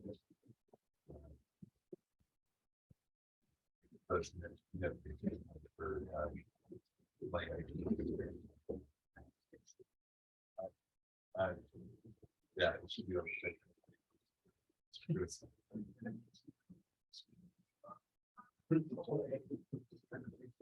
Just said that. Well. All righty, well, a couple minutes early, but we're gonna go into the Georgetown Lake outflow, Brandon Parrott dam tenders report. He didn't send me one this week. I don't think he was He able said to he get up couldn't make there. it to the lake again, something about, anyway. The construction and that. Well, anyway, I'm gonna make a motion to, go down to 10 CFS. Because we can't go below that according to the court order, and I think we need to go low. I was thinking about over a week. And I was thinking about 15, going to 15 CFS. And I talked to John Hey, Broom. hey guys, I have a request for you. It's Brad. Can Well, you we, gotta can wait, hey, you gotta wait till we're Chuck was just explaining what he wanted to do, and then I'll let you butt in there. okay, Anyway. well, you'll probably want to hear it, but that's okay. Anyway, so that was gonna be my motion to go to 10 CFS. At this time. And then I asked for a second, then we asked for the public comment. Okay, do we want his public comment first to request something different, or will we go on? Well, you can second it, and then we can change it. Okay, I'll second it then. Now you can go ahead, Brad. Oh, wait, here, he muted himself. Hold on. Now unmute Brad. There you go. Now you Okay. I just want to let you guys know that we got a couple other people from Fish, Wildlife and Parks that are going to join the discussion. So they're joining at 11. So I would like to hold off talking, making any decisions or really discussing much till they're on, but your decision, obviously, but they are going to be joining. So And we'll wait. And I said that we're a couple minutes early. Didn't you hear me? Well, they are not. that's what I tried to tell you. That there's going to be other guys jumping on. He told me not to talk. So Go ahead. I mean, no, Brad, did you see Ed Simonich's comments? That he was making an argument that since there's only potentially 3 CFS coming in, that's what should be let out. And I said, that's not my interpretation. It's got to be at least 10 CFS unless Fish and Wildlife and the other agencies consent. Is that your interpretation as well? yeah, I think so. Again, I mean, I probably just like to have the discussion once we get these guys on. I just wanted to get your thoughts on that, because making the argument, well, there's nothing coming in, then the county can just shut off outflows, and that's gonna damage the downstream fishery. I don't know. I know that language in the FERC order is a little confusing, but I think his interpretation. Right. Who is he? Homeowner. Oh, a homeowner, okay. Trevor Watson from Montana Fish, Wildlife and Parks is on as well. Hey, Billy, do you? What? Oh, he is. Okay. Okay, good. Well, hopefully Stephen will get on here quick too. I don't know. Are people able to just join at this point, Billy? Is it open to everybody joining? When they pop up in the waiting room, I'll admit them. I do have Stephen Begley on and Trevor Watson. Are those who you're waiting for? Okay. Perfect. So I was just gonna let you guys know, yeah, I'll introduce Trevor and Stephen quick, so you know who they are. Trevor Watson is with our, he's out of Helena staff with fisheries. He is our Habitat Bureau Chief. And then Stephen Bagley is actually with our lands division, and he's a water rights specialist. And both those two want to join today just to kind of get a feel what's going on. I'm still going to obviously be the one discussing most of it, but they want to get a feel what's going on. And some of these decisions lately, as you know, have been made out of Helena. So we just kind of want to have Helena staff have availability to kind of see what we're talking about and stuff. So anyways, that should be it. So now, yeah, ready to move forward whenever you guys want for the discussion. Okay, did they want to say something, you said, or what? I think they're just going to mainly listen today, but you know, definitely they can feel free to jump in. They may be attending more of these meetings in the future. We'll see. So I think it's right now it's a little more. They're going to check it out and see what's going on. Well, we're at the motion right now at 10 CF let out. Cut it back. Yeah, and so. Sorry, go ahead, Scott. I'm sorry. Oh, you're all right. I was just explaining what the motion was when you said we started early. I was just going back on that, but because it's 11 o'clock and the motion was to let 10 CF out, and it was second. I'm waiting on public comment. Okay, so Fish and Wildlife Parks has some comment. We already kind of going into this where it really inflows are calculated at 3 CFS right now. The license says the lesser of inflows, the lesser of 10 CFS or inflows. So if inflows are at 3 CFS, Fish and Wildlife Parks is fine going down to 3 CFS, and we feel like that's probably. Well, that's that interpretation of at least 10 CFS, because interpreting that the county has to let out 3 CFS would mean that would damage the downstream fishery, right? Yeah. Well, we feel like at this point that it's probably worth, it's not going to damage the fishery too much. I mean, we wouldn't want to go any below that, obviously, but I guess we feel like probably worth it to follow the license and keep, hold the water back in Georgetown at this point and release 3 CFS.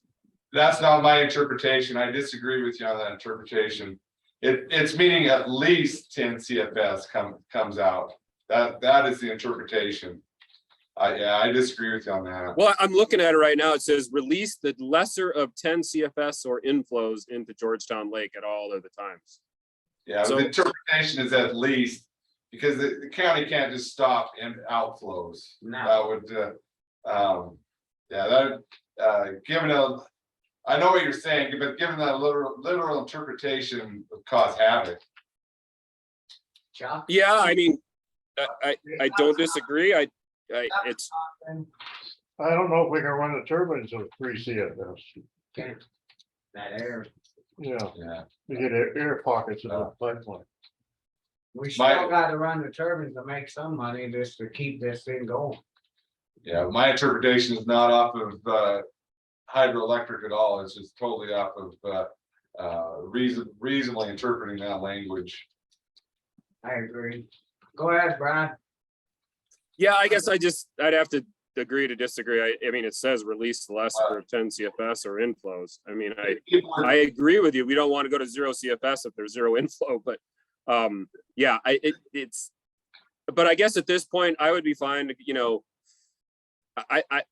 Again, you guys get to make the decision, but I'd be fine with like maybe up to 6 CFS until we get, another couple of weeks down the road and see because inflows probably are going to increase. I think we're just getting a bunch of evaporation off the lake right now, but I really wouldn't feel comfortable being much over like 6 CFS really with the way inflows are looking.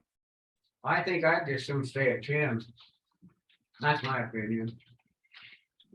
Well, I think we stay at 10 till for a week and just see what it's gonna do. We can tell by the graph and everything, whether that 3 CFS is truly 3 CFS. And then go from there. Right. It's hard to believe on that. Boy. I think you're on a good legal basis saying 10. if down the road, fishing game wants to consent to that being less, you guys could. And the other agencies, I think could agree to that. You know, I consider going down to 6, you know, after this week, but not 30. We can't do that. I hope that. No, yeah, I agree with you. So I guess what I would say from FWP standpoint, I don't know that we're gonna agree to the 10 CFS, but like we've talked, you guys can make the decision. No, You know, We have to react. No, that's my legal opinion. It's gotta be at least 10 CFS. So if we're gonna go less than that, then that's where I think the temporary modification comes about. So, yeah, we've got a legal dispute here, not a temporary modification dispute. Okay. But I guess I'm just saying, yeah, there's gonna be, you know, we're not necessarily gonna just agree to leave it there. Maybe we have to have a legal dispute or something, I don't know, but it's, you know, that's, go ahead and file with for the change. No, we're not gonna change. It's not a temporary modification. Okay. Well, yeah, if it remains at 10 CFS, you know, and we see the inflows are only 6 in a couple weeks, I guess we'll have to have that discussion then. Okay. We'll talk to the Handle governor too. Yeah. What's that? We'll talk to the governor too. Why are you laughing? I don't even know how to. For you to say that the county can shut off outflows, that's ridiculous. I didn't say you get shut off outflows. Based upon your interpretation, you're saying the county can. If there's no inflows, then the county has to cut off outflows. That's a ridiculous interpretation. You're the one making that interpretation. I didn't say you could shut off outflows. Well, but you did, Brad. You made that interpretation. You always pull this. You do. Can I You comment? make it so damn hard to work with. You're saying if there's no inflows, we gotta cut off outflows. That's your interpretation. So Blaine, I guess my argument back would be, We have a public comment. I guess I don't State your understand. name. Dave Kessler, number 3. I guess I don't understand what the advantage is of killing all the fish in the creek and cutting off the rancher's water. We're still irrigating. You gonna cut us all out of water and kill all the fish so a homeowner doesn't look at a little muddy shore? I mean, we got winter coming. We got how much snowfall coming? We measure it in feet around here, remember? And you're gonna cut it all off for what? What purpose? Your fish in the lake aren't dying. The fish in the creek are. You're cutting off ranchers' waters. You're cutting off the power plant. It's actually income. It's not just padding some government dimwit's pocket. You want to pay for the generated power lost and we'll shut down the power plant? You want to pay for the loss of crops we're getting right now from losing irrigation water? I think then you got something to talk about, but you want to talk about suing the county? I am part of this county, buddy. You're cutting my throat. For what reason? To kill all the fish downstream from the lake? And I'm sitting here listening to your interpretation of that. You did say that if there's no water flowing in, there's no water flowing out. That's nonsense, buddy. I'm done. okay, I want to be clear. I don't want to say that there can be no water flowing out of Georgetown Lake. But within the way our legal interpretation of license, there could be 1 or 2 CFS if that's what inflows are. So it's, you know, if you guys want to just, you know, sit there and talk about all the little details, that's fine. That's not what I'm really trying to do here. I'm just trying to work on management. But as far as the water rights go, we have this discussion every year all the time. The water rights, unfortunately, were discussed as part of the licensing that was the relicensing that was done 10 years ago, 15 years ago, and it was decided that 30 CFS outflows during the irrigation season is what the irrigators were entitled to. So that's been negotiated 15 years ago. We can keep going back to that. I don't know if it's really worth the time, but we can. And then, you know, I didn't say anything about suing or legal action on Granite County. I said we can talk about this if you decide to leave it at 10 CFS for more than 2 weeks. And you guys somebody jumped right to, we're going to be in a lawsuit. I didn't say that. So I don't, you know, I'd rather just keep this reasonable and not be yelling, but you know, I guess if we have to, we can yell too, but. So you're saying letting out 0 CFS will not hurt the downstream fishery. That's what you're concluding? No, I'm not concluding that, Blaine. You're saying that I'm saying that. No. I said that if you interpret the license directly, though, it is possible that 1 to 2 CFS could be let out if that's what inflows are. And that That's all won't I'm hurt, saying. that won't, 2 or 3 CFS will not hurt downstream fisheries. I would say 3 CFS is probably not going to hurt the downstream fisheries very significantly, no. 2 or 1, yeah, you're probably getting to where you'd have some serious, significant effects. You know, I believe in 2000, outflows were dropped to like 4 CFS for months. And I know in the past, we've dropped it below 10 multiple times and all agreed on it and agreed that we were following the license. So, you know, there's been some past history of operations that is opposite of what your interpretation is. So I'm not saying you're wrong. I'm just saying there's been past efforts that's happened.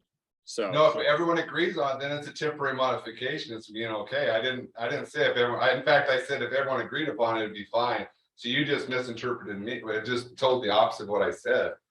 well, Blaine, what I'm saying is I'm trying not to make this a legal argument. I'm trying to just say, let's work on the management together rather than trying to, you know, interpret every legal E of what's being said there. That's what I'm saying.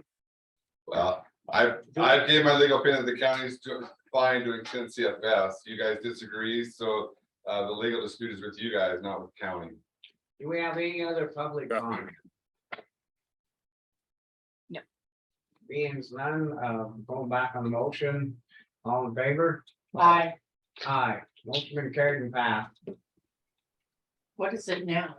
What are we doing now? 30. We still doing 30? And so. So we're going down to 10 then. Going downtown, I think it'll level off. So, Is that as of today? yep, I'll call Paul. as soon as Okay. we're done. Yeah, So for me, 10. call Paul right now and tell him to go to 10.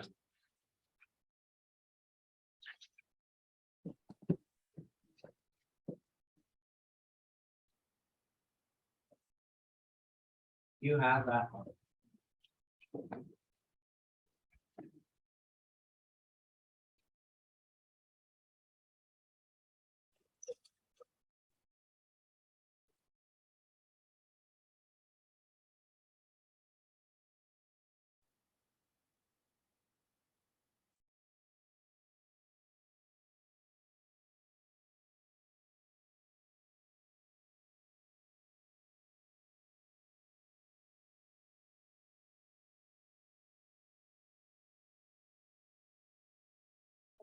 Papers. Oh, yeah, 33, that's a big. Big. Yeah, it's not good to be there the whole time. I mean, why? Yeah. What do you call it? I mean, we barely got down to 6 on it. Yeah.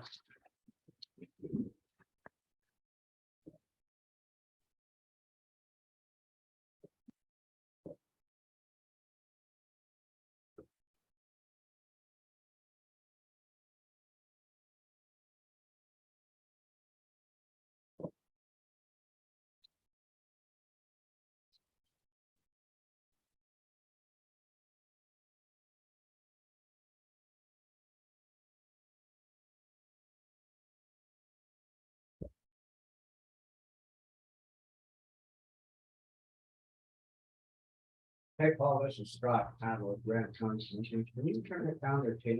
Can you call us back? Let us know about this. Thanks.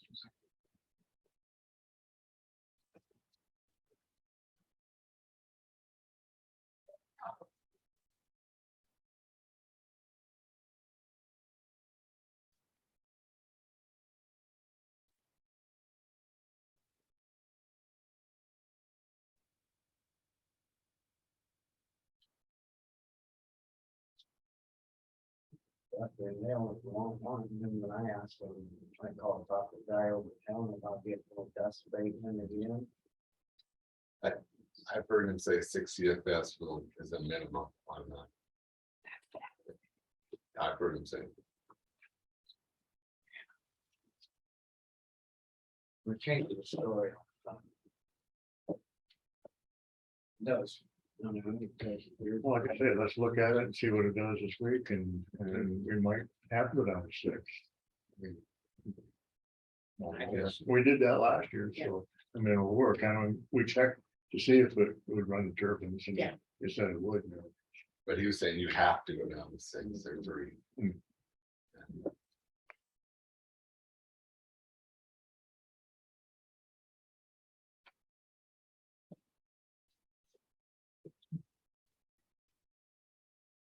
What that order is actually contemplating is that the outflows would be more than 10, so it would be potentially 12, so it'd be the lesser of a higher amount or 10 is the way they, but it's not worded to the best accurate.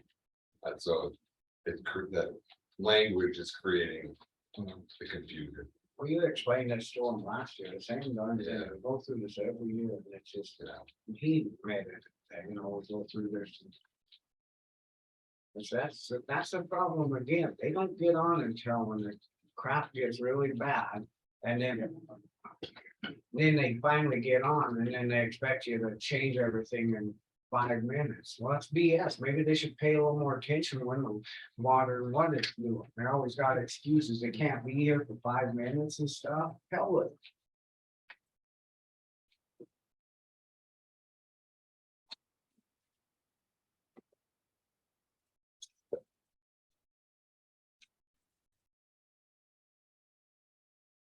So the homeowner misinterpreted too. Or the homeowner. It's just interesting that they're making that argument and now he is too, so, yeah, I don't, Well, that's the thing, yeah, the homeowner is saying. And then, And he said, yeah. I don't know who the other people on were. there's some people that are supposedly either, I don't know if they're his bosses or who they are, they said they were gonna say something, they never did. They're trying to figure out what's going on and what. I don't know. Yeah, I'm not convinced it's actually 3. That 3's not me either. I can't believe it. I guess, I don't believe that.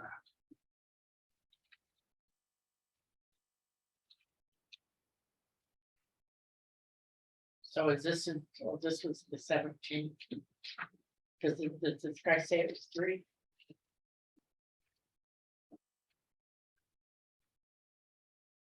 Okay, And if it is 3, we're in big trouble. Well, about to get some rain. so the email was from, Yesterday, or no, Friday, yesterday. Yes. from a member of the advisory committee. That email? No, that And the email. other email from, what was his name? Oh, Tom, oh, Ed Simmons. was Yeah, that? Yeah, He's a member of the Yes, advisory. they did. committee. Yes. He's a Oh, member of the. he's the advisory head of committee. the advisory committee. Oh, I didn't really, he They're, didn't sign his letter at that. they're putting together, a meeting too for November 1st, the advisory committee. Just so you know. All right, well, we'll move on to the change order for the Granite County Courthouse. And our dome project. Okay, Oh, the trim metal to go around up top like I showed Scott this morning, it'll come, well, I showed you when you're up there too, I think. Where the roof membrane goes up on the wall, it doesn't go over, and where they've siliconed it, the silicone's rotted out in several places, so it's gonna get water back under that and onto the roof, under the membrane and rot the roof out. So that'll put a cap, a steel cap around everything up there, that on the tops of the walls. All the way around, and the 4 little concrete corners where it's concrete instead of the membrane. That's falling really bad in several spots. The water gets on it, it soaks in and blisters, freezes, and breaks the concrete. And it's degrading that concrete bad. It's gonna go a whole lot faster, a whole lot worse as time goes on, because it's cup shaped now instead of letting it drain, it holds the water. Metal went up a lot, a whole lot more than I expected. That's why we're 23, 122. We'll put a Trex style composite board across the top of all of the concrete, so we've got something to mount the metal to. It won't rot. I'll anchor that with concrete anchored every couple of feet. And then screw down with just metal screws, to hold the flashing on. It'll seal it up. And the issue we've got too with we did the masonry work inside the 4 corners up top. That water lands on that top and flows down and just follows the wall down on the brick and soaks into the mortar, and then it freezes and blows it out. So the flashing will have a little kick out, so the water will hit that and then fall away from the brick instead of hitting it and following down the wall. So it's a benefit every way you turn it that I can see, other than the expense, and that's a lot more than I expected. So this is something that you didn't foresee when you first bid. No, this is in addition to, you know, we did the dome, this would be the caps on the walls around the building. I think that was part of that when we said, would you look and make sure in case there's other stuff we need to do up there and try to do all this? Well, that's what I'm saying. Yeah, it wasn't brought up at the, yeah, it wasn't No, known at the Okay, the time. reason I say this is because this is coming in, is it something that would be included with your first order because, or do we have to put it out for bid, is what I'm saying. Because it's 23,120. So it's under the 80, but you guys can put it out for bid if you want to. But if this is something that. Can you put it in with the, and just say we'd have to add this to the first bid? I think that'd be the best bet, because that'd be pretty crappy of us to show that and then what he bid it for, somebody come in $1. Absolutely, Yeah, yes. so that's, I guess we put it in the first order, like you said. He's got the lift, he's got the bond, he's got everything set up.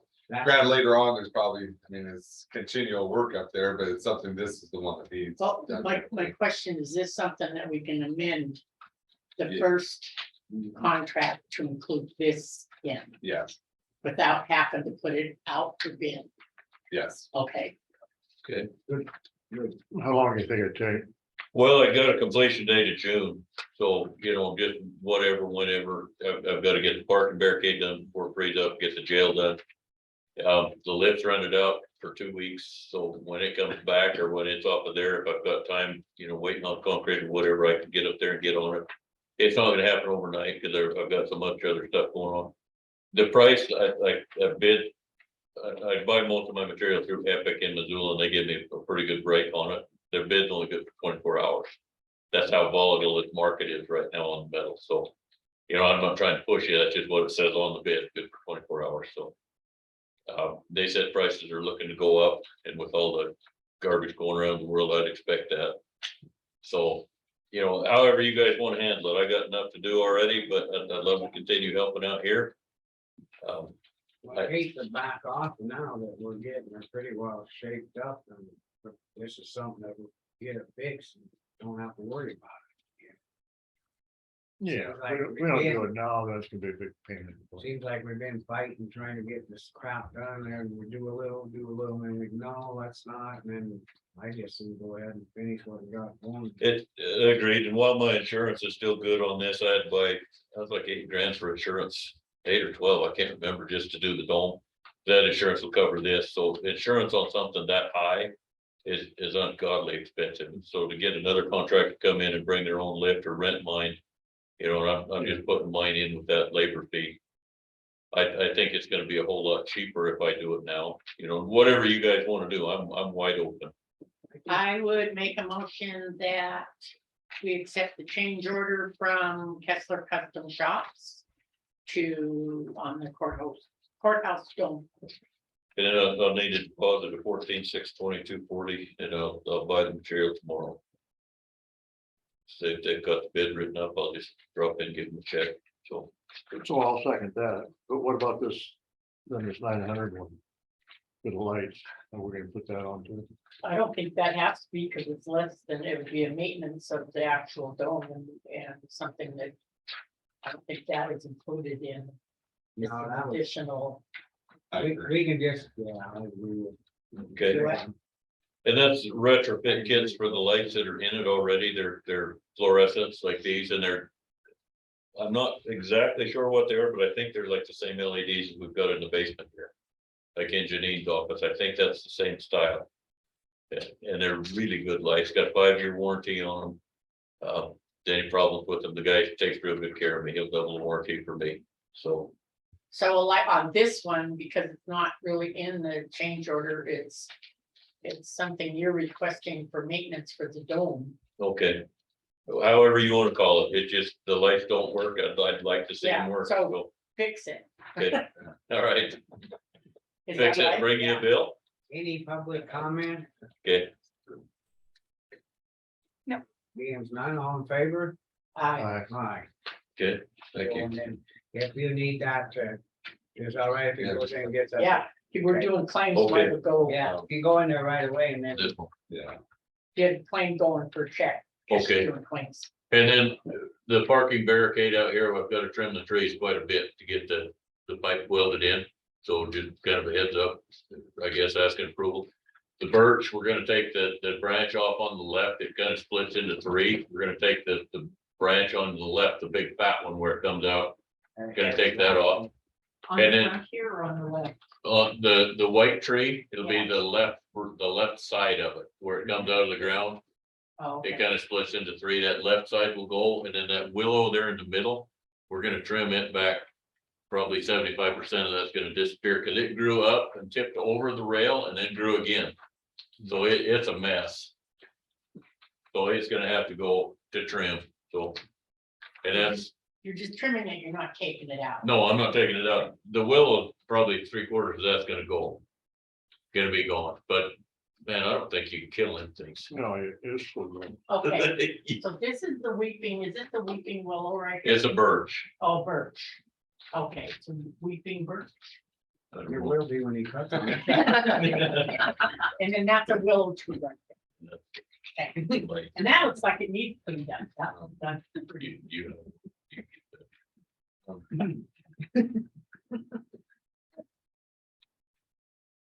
I'll pick the lights up Sunday, come back to buildings. So you want this one signed too, or they've agreed on the minutes, or If they're writing a check now, I guess we better, or, you know, either way. want to sign that on the lights? I think we covered everything else I got to go. And if anybody ever has complaints or comments or questions, please call. This is everybody's building. This is Yeah. my, So that rubber thing, that's all taken care of too, that rubber seal you were talking about. Yeah. Really. That was in this change thing. which rubber. We were talking about first thing this morning, a rubber seal around something. Around the dome, Yeah. the membrane. No, I'll have to crawl down inside the dome, and you know, that's part of the cleanup I've got yet to do. I'll wash the stained glass, order a machine to wash it, and then I'll have to crawl down in there. Try if I can get to the windows they painted. I'm pretty fat, so I don't know if I can get there. I'll scrape them and get them clean so we get more light coming in. Clean Well, it like up. coming in from the dome. Yeah, you know, there's the big round windows up there they painted Yeah. because they had mold on. Cool. So if I could get to them. Yeah. I can't hire anybody to work on more than, gotta be $10,000 to hire somebody for an hour up there. So that was kind of job you just can't afford help, so. But yeah, there's still some cleanup to do and some touch up, but I'll be up and down a few times and I'll be up and down over the next few years just to make sure there's no maintenance needed. And I'll try to stay on top of anything that comes up. All right, thanks, Good guys. job, thank you. Thank you.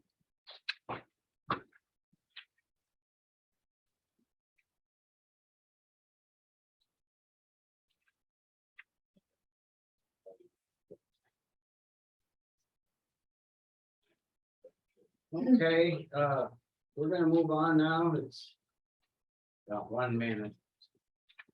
Ryan Riley with Healthy Years Wellness Update. Are you? Yeah, good morning. Right? Ryan, nice to meet you. Plant, please meet you. Ryan, nice to meet you as well. Chuck. Chuck, Ryan, nice to meet That's you. Billy. Ryan, nice to meet you. Yeah, just make the rounds. Blaine. How's it going? Ryan, nice to meet you guys. Oh, go ahead. Yeah, well, thanks for letting me jump in on your time, first and foremost. Basically, I just wanted to come up and make a personal introduction. I'm the location manager for the Healthy is Wellness team. We're based out of Bozeman, but it's our Missoula team that comes to do our coaching service monthly. In fact, they'll be here tomorrow. But I was told that you guys are in on Tuesday, hence why I popped in just to say hello and make introductions. Basically, my goal today is just to get that personal introduction, kind of a review of who we are, what we do, and also talk about ways that we could potentially promote the benefit that our company is to all the participants within the Granite County area. As you know, this program is funded, or maybe you don't know, by Mako. So we want to talk about, what they're doing, what we're doing, and how we can collaborate together to make it a better service for you guys and to best serve you. Any questions on any of that so far? Awesome. So just a couple things to start. I just want to kind of, like I said, review what we're currently doing between our services. You right? What's that? You know, yeah. I don't know if I do. Definitely Ryan, nice to meet you. Right, yes, but. Okay, Yeah, Awesome. questions, yeah. absolutely. So currently what we're doing by working with Mako is if you show up a certain amount of times, there you go, they're providing an incentive based off the attendance to our program. So real big encouragement to get people in the door, just so that we can help them realize that you get a little bit of a reward by coming to see it every month.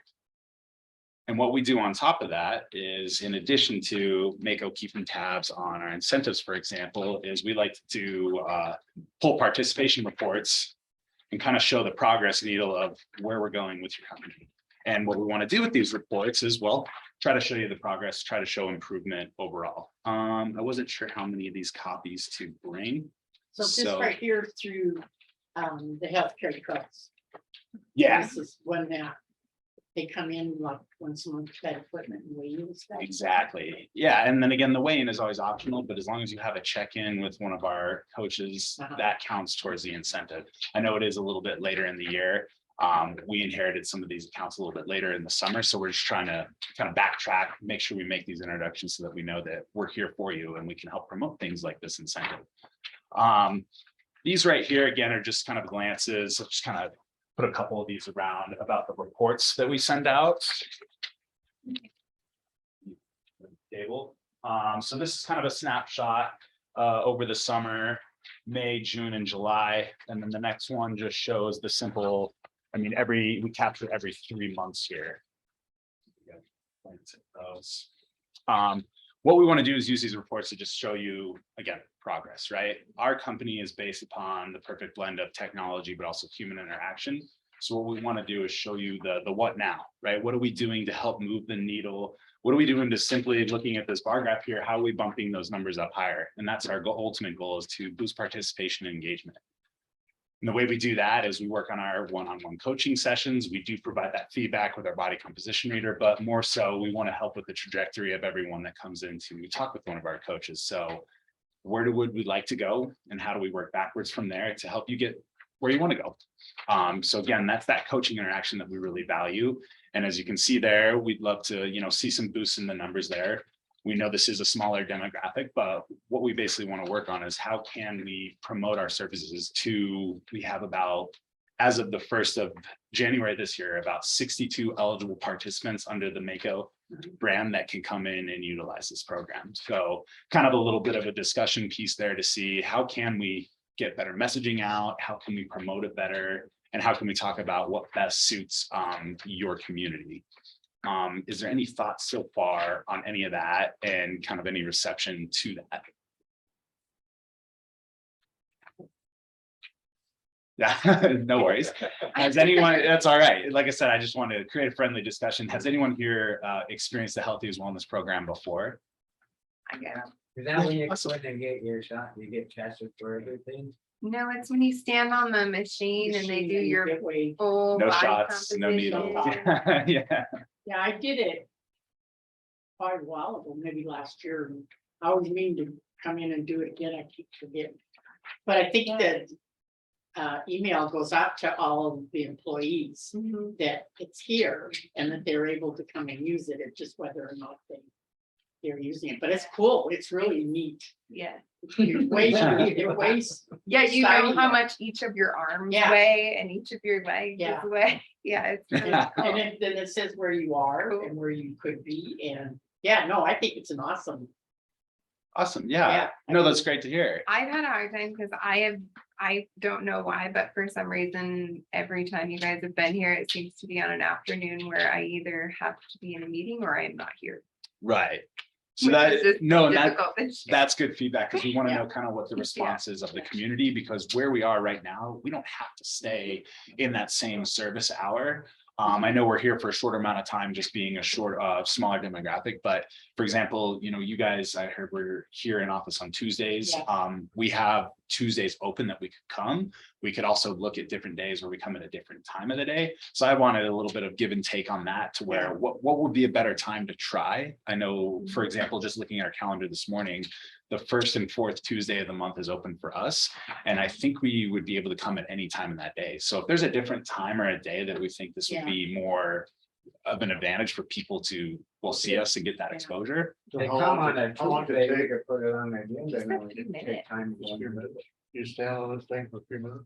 So a You minute, know- you stand on the thing for one. Well, that's minute. exactly what we'd love to do is Yeah. get you guys to experience it. Even if you cool. come once a quarter, that's the biggest advantage, you know, even if it's not every month, you miss a month. If we get you once every quarter, another example here is showing off, for example, this is our wellness score. So again, just a couple copies here, but I'll just kind of pass this around. What this allows us to do is it takes an overall snapshot of what your company's wellness score is, your account. So with this is where we can really show you the progress of moving the needle, right? And another plain and simple graphic here, if the number goes up, that means we're having a positive influence on the company here. That's where we take things like our blood pressure, our body composition reader, and we take some of those metrics, put it into this little app formula that generates this score. Now we want it to still be holistic, right? Your score doesn't define you, but what we can really show on the business side of things are where are all of our specific employees falling specifically. Now we need a bigger data range to show those specific numbers because with privacy, we don't show the individual numbers with smaller sample size. Otherwise, we violate our privacy policy.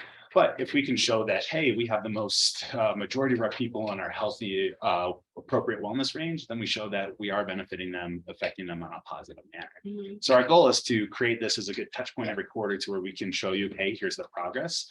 Here's what we'd like to do to improve that. Or let's ask, like we are today with you guys, how can we make this better service? So already kind of feeling that we could talk about a different day where we could show up, we could allocate specific time, especially commissioners, big speaking point of this community. Seeing you guys experience could, you know, kind of have the trickle down effect to other employees and just being strong advocates of it. So and then like this is, you coming to the courthouse works okay for the courthouse employees, but it doesn't get the road in or get the sheriff's off. I guess the sheriff's, I guess it would be up to Granite County probably to try to get it out to maybe the supervisor saying, hey, got 5 minutes, go do this or what? I mean, but that wouldn't work for the road. Cause they're, Road crews are tricky because we've dealt with them in other accounts before, and it's kind of, for example, Beaverhead County, they have road crew that come in before the day starts. So we got to come in and we kind of just rapid fire, get them through, and then they leave. Not the perfect example, but it's an example of how we've worked with crews before. yeah. So if we could adjust the time frame to maybe make that happen, our team, they drive down from Missoula. I think it's about an hour and a half, so it's not too far of a drive. But if we were to move it to, let's say, this Tuesday, for example, the first and fourth Tuesday of the month, they would have the whole day open. So we could be very flexible with our time here. And depending on what our contract is through Mako, I can look at what service hours we can provide, because maybe we stay a little later or get here a little earlier. And that just provides more opportunity. But like you said, even if you put it on the books for you guys and people see you guys using it, it might have that, you know, positive effect radiating out. But that's my job to help facilitate that. Like, how can we help just make that a better service for you guys? Would you use it? No. I don't know. Well, I have to put on A weight. little bit of peer pressure. Yeah. Well, and that's the one thing too, is we always want to make sure that like you don't have to weigh in, right? We don't want to be thought of as, you know, Weight Watchers here. It's really just talking to the coach It's about. actually cool. I think you'd be very, I thought, oh, I'll So do how this. often do you do this? And then I. Once a month? Yeah, they So come in. once a month, yeah. So then you can kind of track the progress, but we usually work on, you know, creating habits, creating goals, right? You know, for example, we did a lot of working on rhythm this past month, and then now we're switching into continuing that rhythm, but working on kind of a positive physical stress on the body. All these content cards that we bring explain that, but we're creating rhythm in the sense that we can still keep people active and on consistent sleep cycles going into the fall, but also trying to keep people still moving even with colder months. How can we still, in a positive manner, stress the body from a physical standpoint so that we can help make you more resilient to things like sickness, disease, and viruses? Is this just for employees or is it for employees and their dependents? It's private. So anyone that is an employee, for example, Granite County under the Mako Trust, their spouses and Oh, family members can use the program as well. Yes. so that's cool. I mean, Yeah. I didn't know. for Body sure. muscle, what your body muscle. Yeah. is. So we always encourage to bring by a Yeah, significant other. That's absolutely okay. See, Yeah. that's- They put a bunch of sensors on there. No. Yeah, well, no, your senses are in your hands and your feet. How did I go?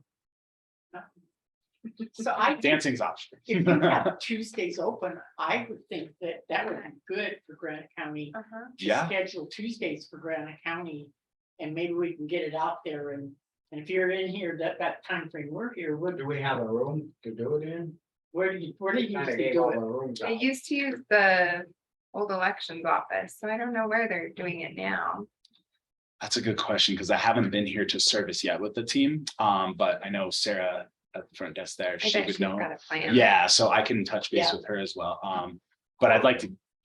Was that? Essentially Oh, courtroom courtroom. space, depending on the day. Yeah, Yeah, and like I said, the first and fourth Tuesday, so it depends on, Yeah. tomorrow, we couldn't change the schedule, so tomorrow the team will be here, Yeah. but that's okay. What we want to do is prepare for next month. Yeah. Can we come back next Tomorrow? month? huh? You're doing it tomorrow? No. Maybe, think No too- peer pressure, but I I don't- think People know their spouses can come too, and their Yeah. dependents. but definitely, obviously having a good service day tomorrow, but I want to focus on what we can do in November and try to switch things around to try to create just a more positive. so like service. in November, doing it on a Tuesday, and the commissioners and the county attorney going on there and just checking it out and just getting the people on there for maybe, huh? What do you think? Good I idea? heard the mayor from Phillipsburg was interested in Just- Just ignore it. You guys agree that Yeah. maybe get it rescheduled to Tuesday with that? Absolutely, Yeah, and then yeah. like naturally tomorrow you have to come in because you're scheduled. but- Yeah, but like I said, looking forward to November, boom, Yeah. let's start that month off Yeah. on the right foot And and we see. want in the morning where, Yeah. come in the morning where you could work maybe into the lunch and where everybody Yeah. could get in there. Yeah, and I think we could allocate, like I said, I'll look specifically at our contract, the way it's divided up, but I'm pretty sure, we could at least provide 2 hours to get Yeah. through people here, Mhm. come in more of a morning hour. What would be a good time frame for you guys? I don't know, sorry, I'm gonna write this down just so I So know. what do you think, Billy? Like Mhm. 10, At 10 10, to 12? 10 to 12? Yeah, then you get a little bit of that, Yeah. Yeah. kind of going to lunch, absolutely. Yeah. So we could try. And then, like I said, the first and fourth Tuesdays are open. Which one would you like to try? Also, depending on, Let's do the- availability. Do you want to do the first? First, yeah. Excellent. That way we get before the holiday.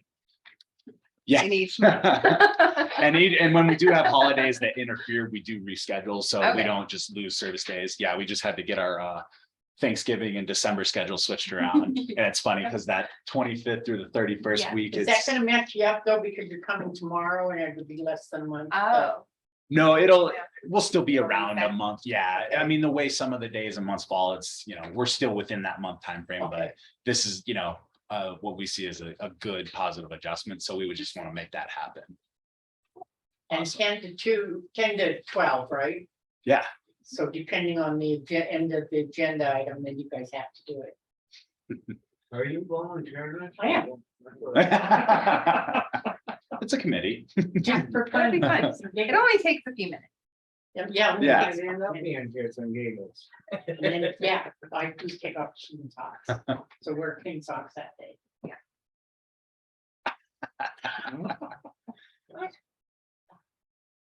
And then it's always our job to obviously highlight us coming. So we usually send an email out 2 weeks before. We can distribute that directly to our users because we have about 21 users that have consistently moved the program or use the program. So we can send it to everyone we have in our system, but we also want to be, like I said, tying you into the conversation as well. So I won't be sending you overburdened emails, but if we can send you or CC you on our, what we call our touch points, 2 weeks out, the day before, then you see it, then we can distribute it. So yeah, in any way, shape or form, I can touch base with getting emails or information from you guys. And that would be awesome to just help keep everyone in the communication loop. Because like I said, then you can see the reports every month. I'm not expecting a response to every email, but we just, again, we want to keep you in the loop and, you know, Mako wants to make sure that we're doing the very best we can for each Mako account. So, Righty. yeah, Well, I don't mean to cut you off here, but we got. that's totally fine. That's about all I needed. So I really appreciate you guys taking time. What would be the best way to follow up with contact Just go ahead information? and email me. Okay, We've already emailed, so just, we can. okay. Do I have your email on our thread or? I don't know. I'll You grab and it I tonight. emailed to set up, so. Oh, that's right. We did. Okay, Yeah. so you're really awesome. We're good to Thank you. go. Yeah, no, Yeah. good to put a name to a face. Fantastic, yeah. I did that then. Awesome. Well, thank you so much for your time. You guys have any questions? I'll reach out to Billy and she can Okay. pass along my information, but thank you so Okay, much. thank you. Have a wonderful rest of the day. Thanks. All my paper clips here.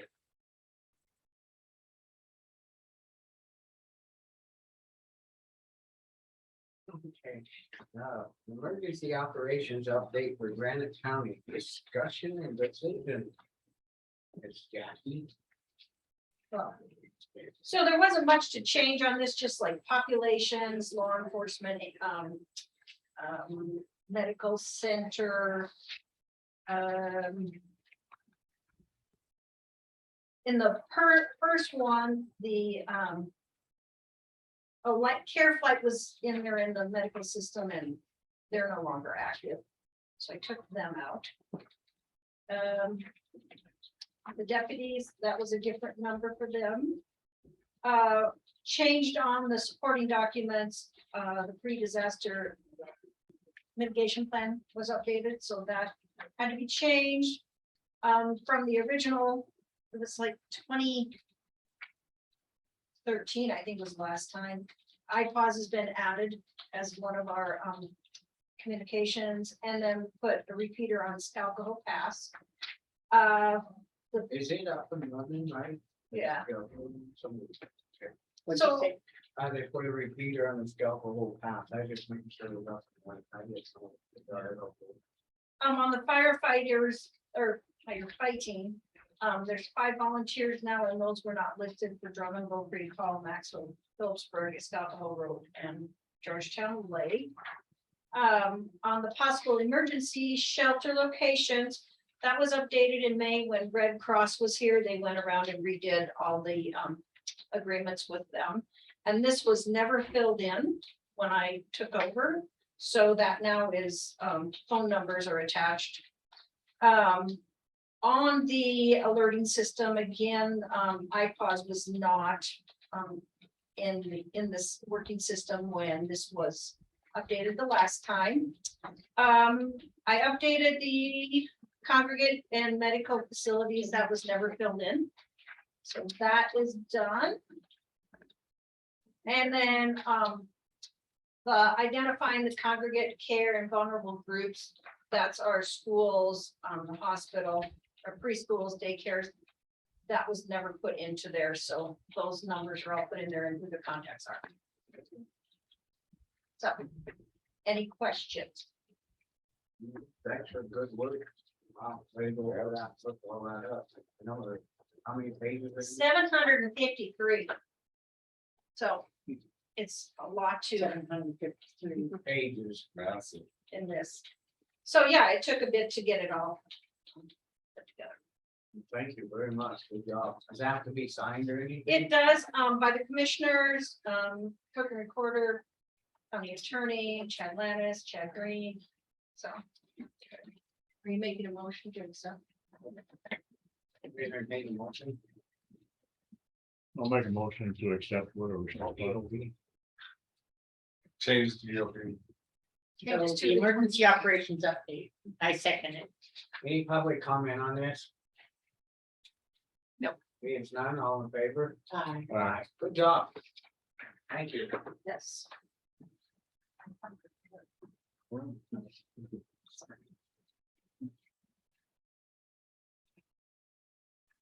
And being Mayor Reddish is here, I'll have him sign. I'll get you a copy.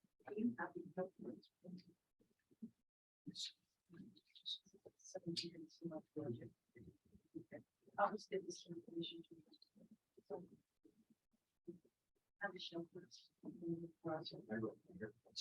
Yeah. So if you just want these are dates.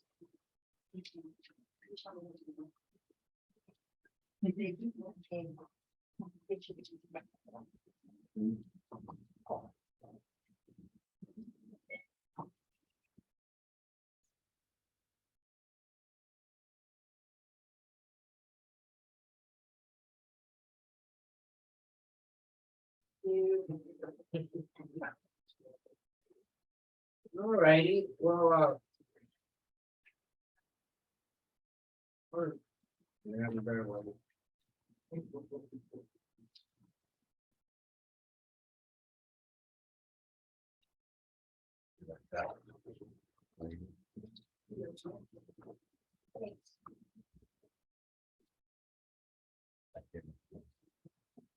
You did? So we can go into this, right? It's just. A lot of you flexible, yeah. Okay, well, we're only a couple minutes early. Mayor Dan Rex, come on up, please. Hello.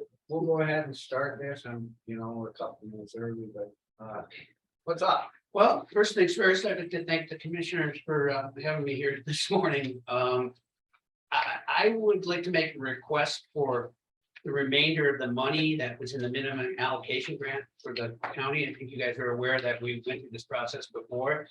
And then there was a determination made and brought to our attention that there was $11,990 left.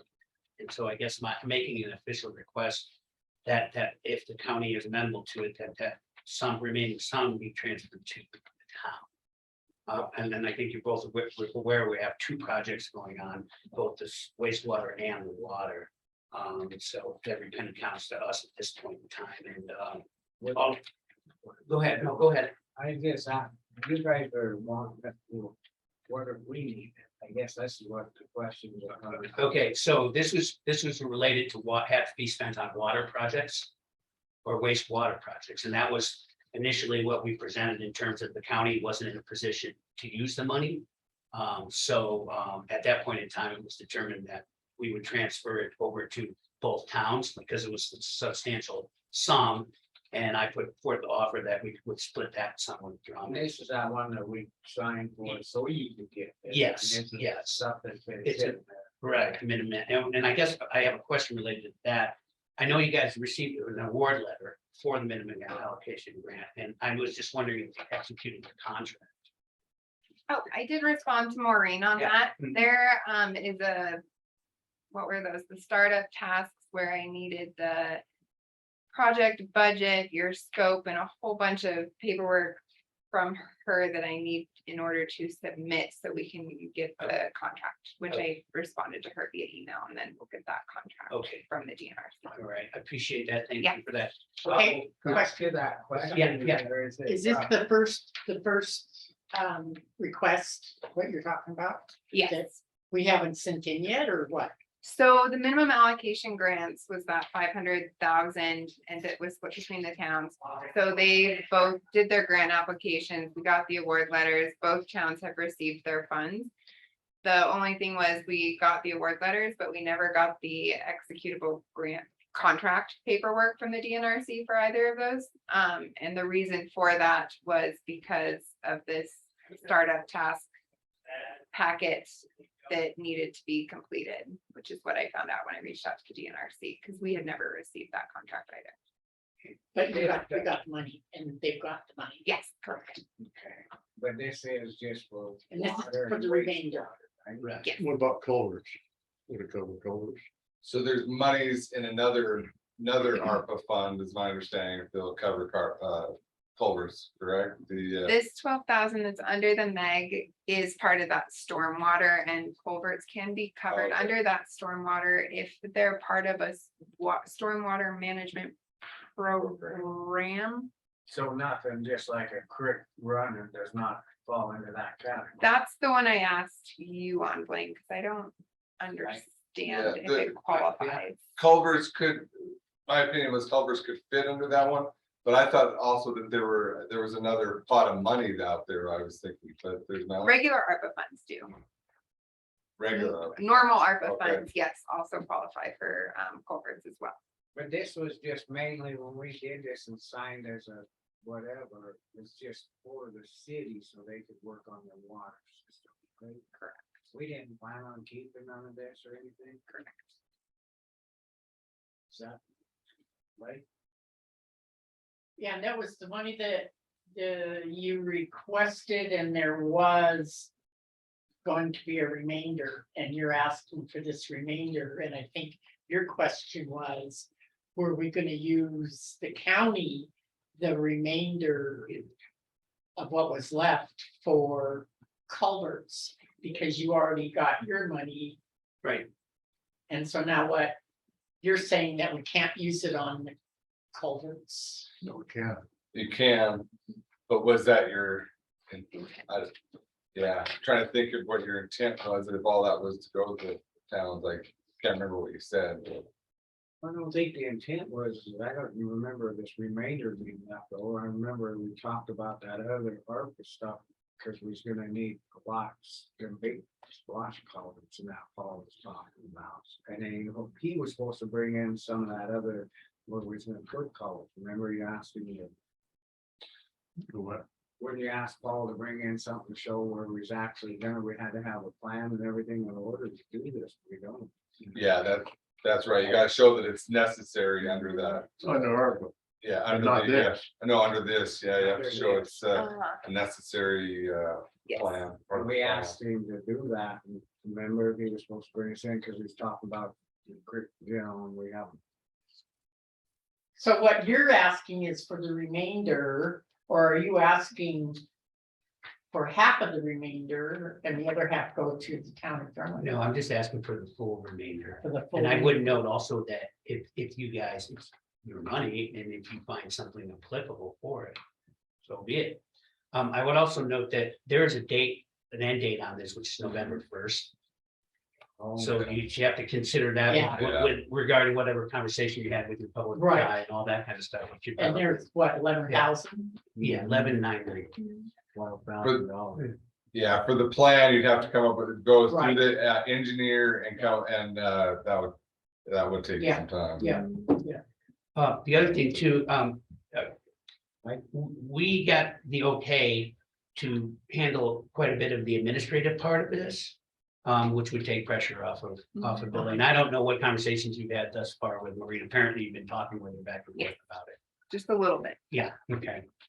Well, I guess I'd entertain a motion on what you think and what you wanna do here, that sounds to me like on this, if we had to go get an engineer. If what? If we had to go get something, you know, an engineer and all that. Yeah, I know, I think that it's the balance of the allocation isn't really gonna help Granite County, and if it's gonna, I'd make a motion that we give the balance of the allocation funds to the town of Phillipsburg. One also, I I also think should, we should split up. How many we're gonna give it to one and give it to both? Are they asking for it? Are they on? Yeah, Is there Gary's any on. Mayor Leeper, Mayor Leaper is on. Huh? Mayor Leaper is on. I can ask her to unmute. This is Mayor Leeper. go ahead. I thought you were asking me something. Well, it was, yeah, actually, the town of Phillipsburg are on the agenda to request for the remaining balance for the allocation funds, and Commissioner Hinkle said, well, why not split it? What are your thoughts on that? The town of Phillipsburg is requesting the full amount. So we have our council meeting tonight, but I guess I could get back to you on that, but whereas the town of Phillipsburg has 2 projects going and were gracious with splitting that large amount with us, that I would say that that the commission give it all to the town of Phillipsburg. Okay, well, thank you. Thank you, Mayor. You bet, Dan. So, I have a second. I'll play. Any other public comment on this?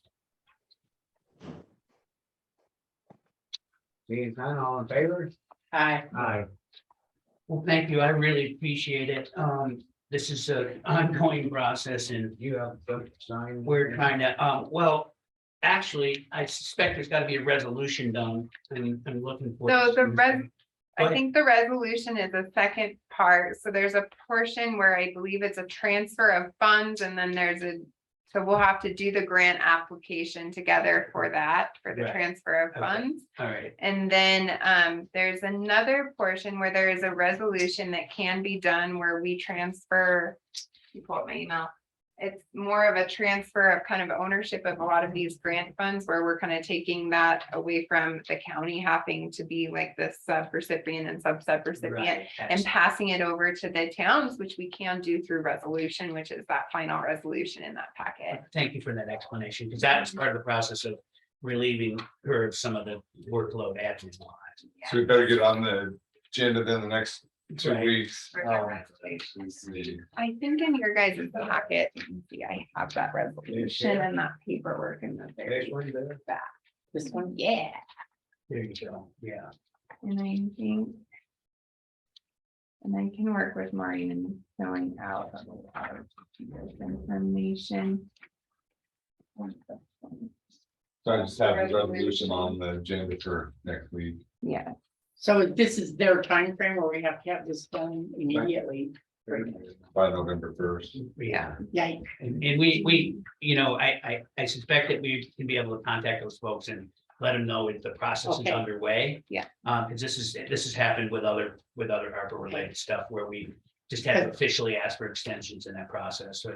The second reading would be like on the 1st. I don't know that the resolution needs to be done by the Right. first, it's the grant It's application the that needs to application. be done by the first. And then we follow up with a resolution, which would allow us to transfer the responsibility. Correct. Okay, so what we need on the agenda then is. Grant the grant application, first application. reading. And if it was that there was a deadline there, you could do it all. When you talked about it here on the agenda. Yeah.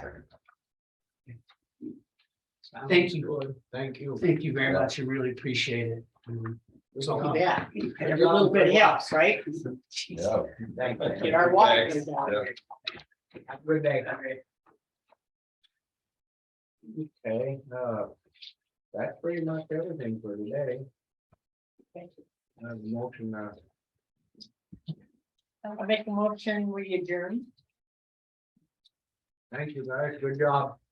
I second it.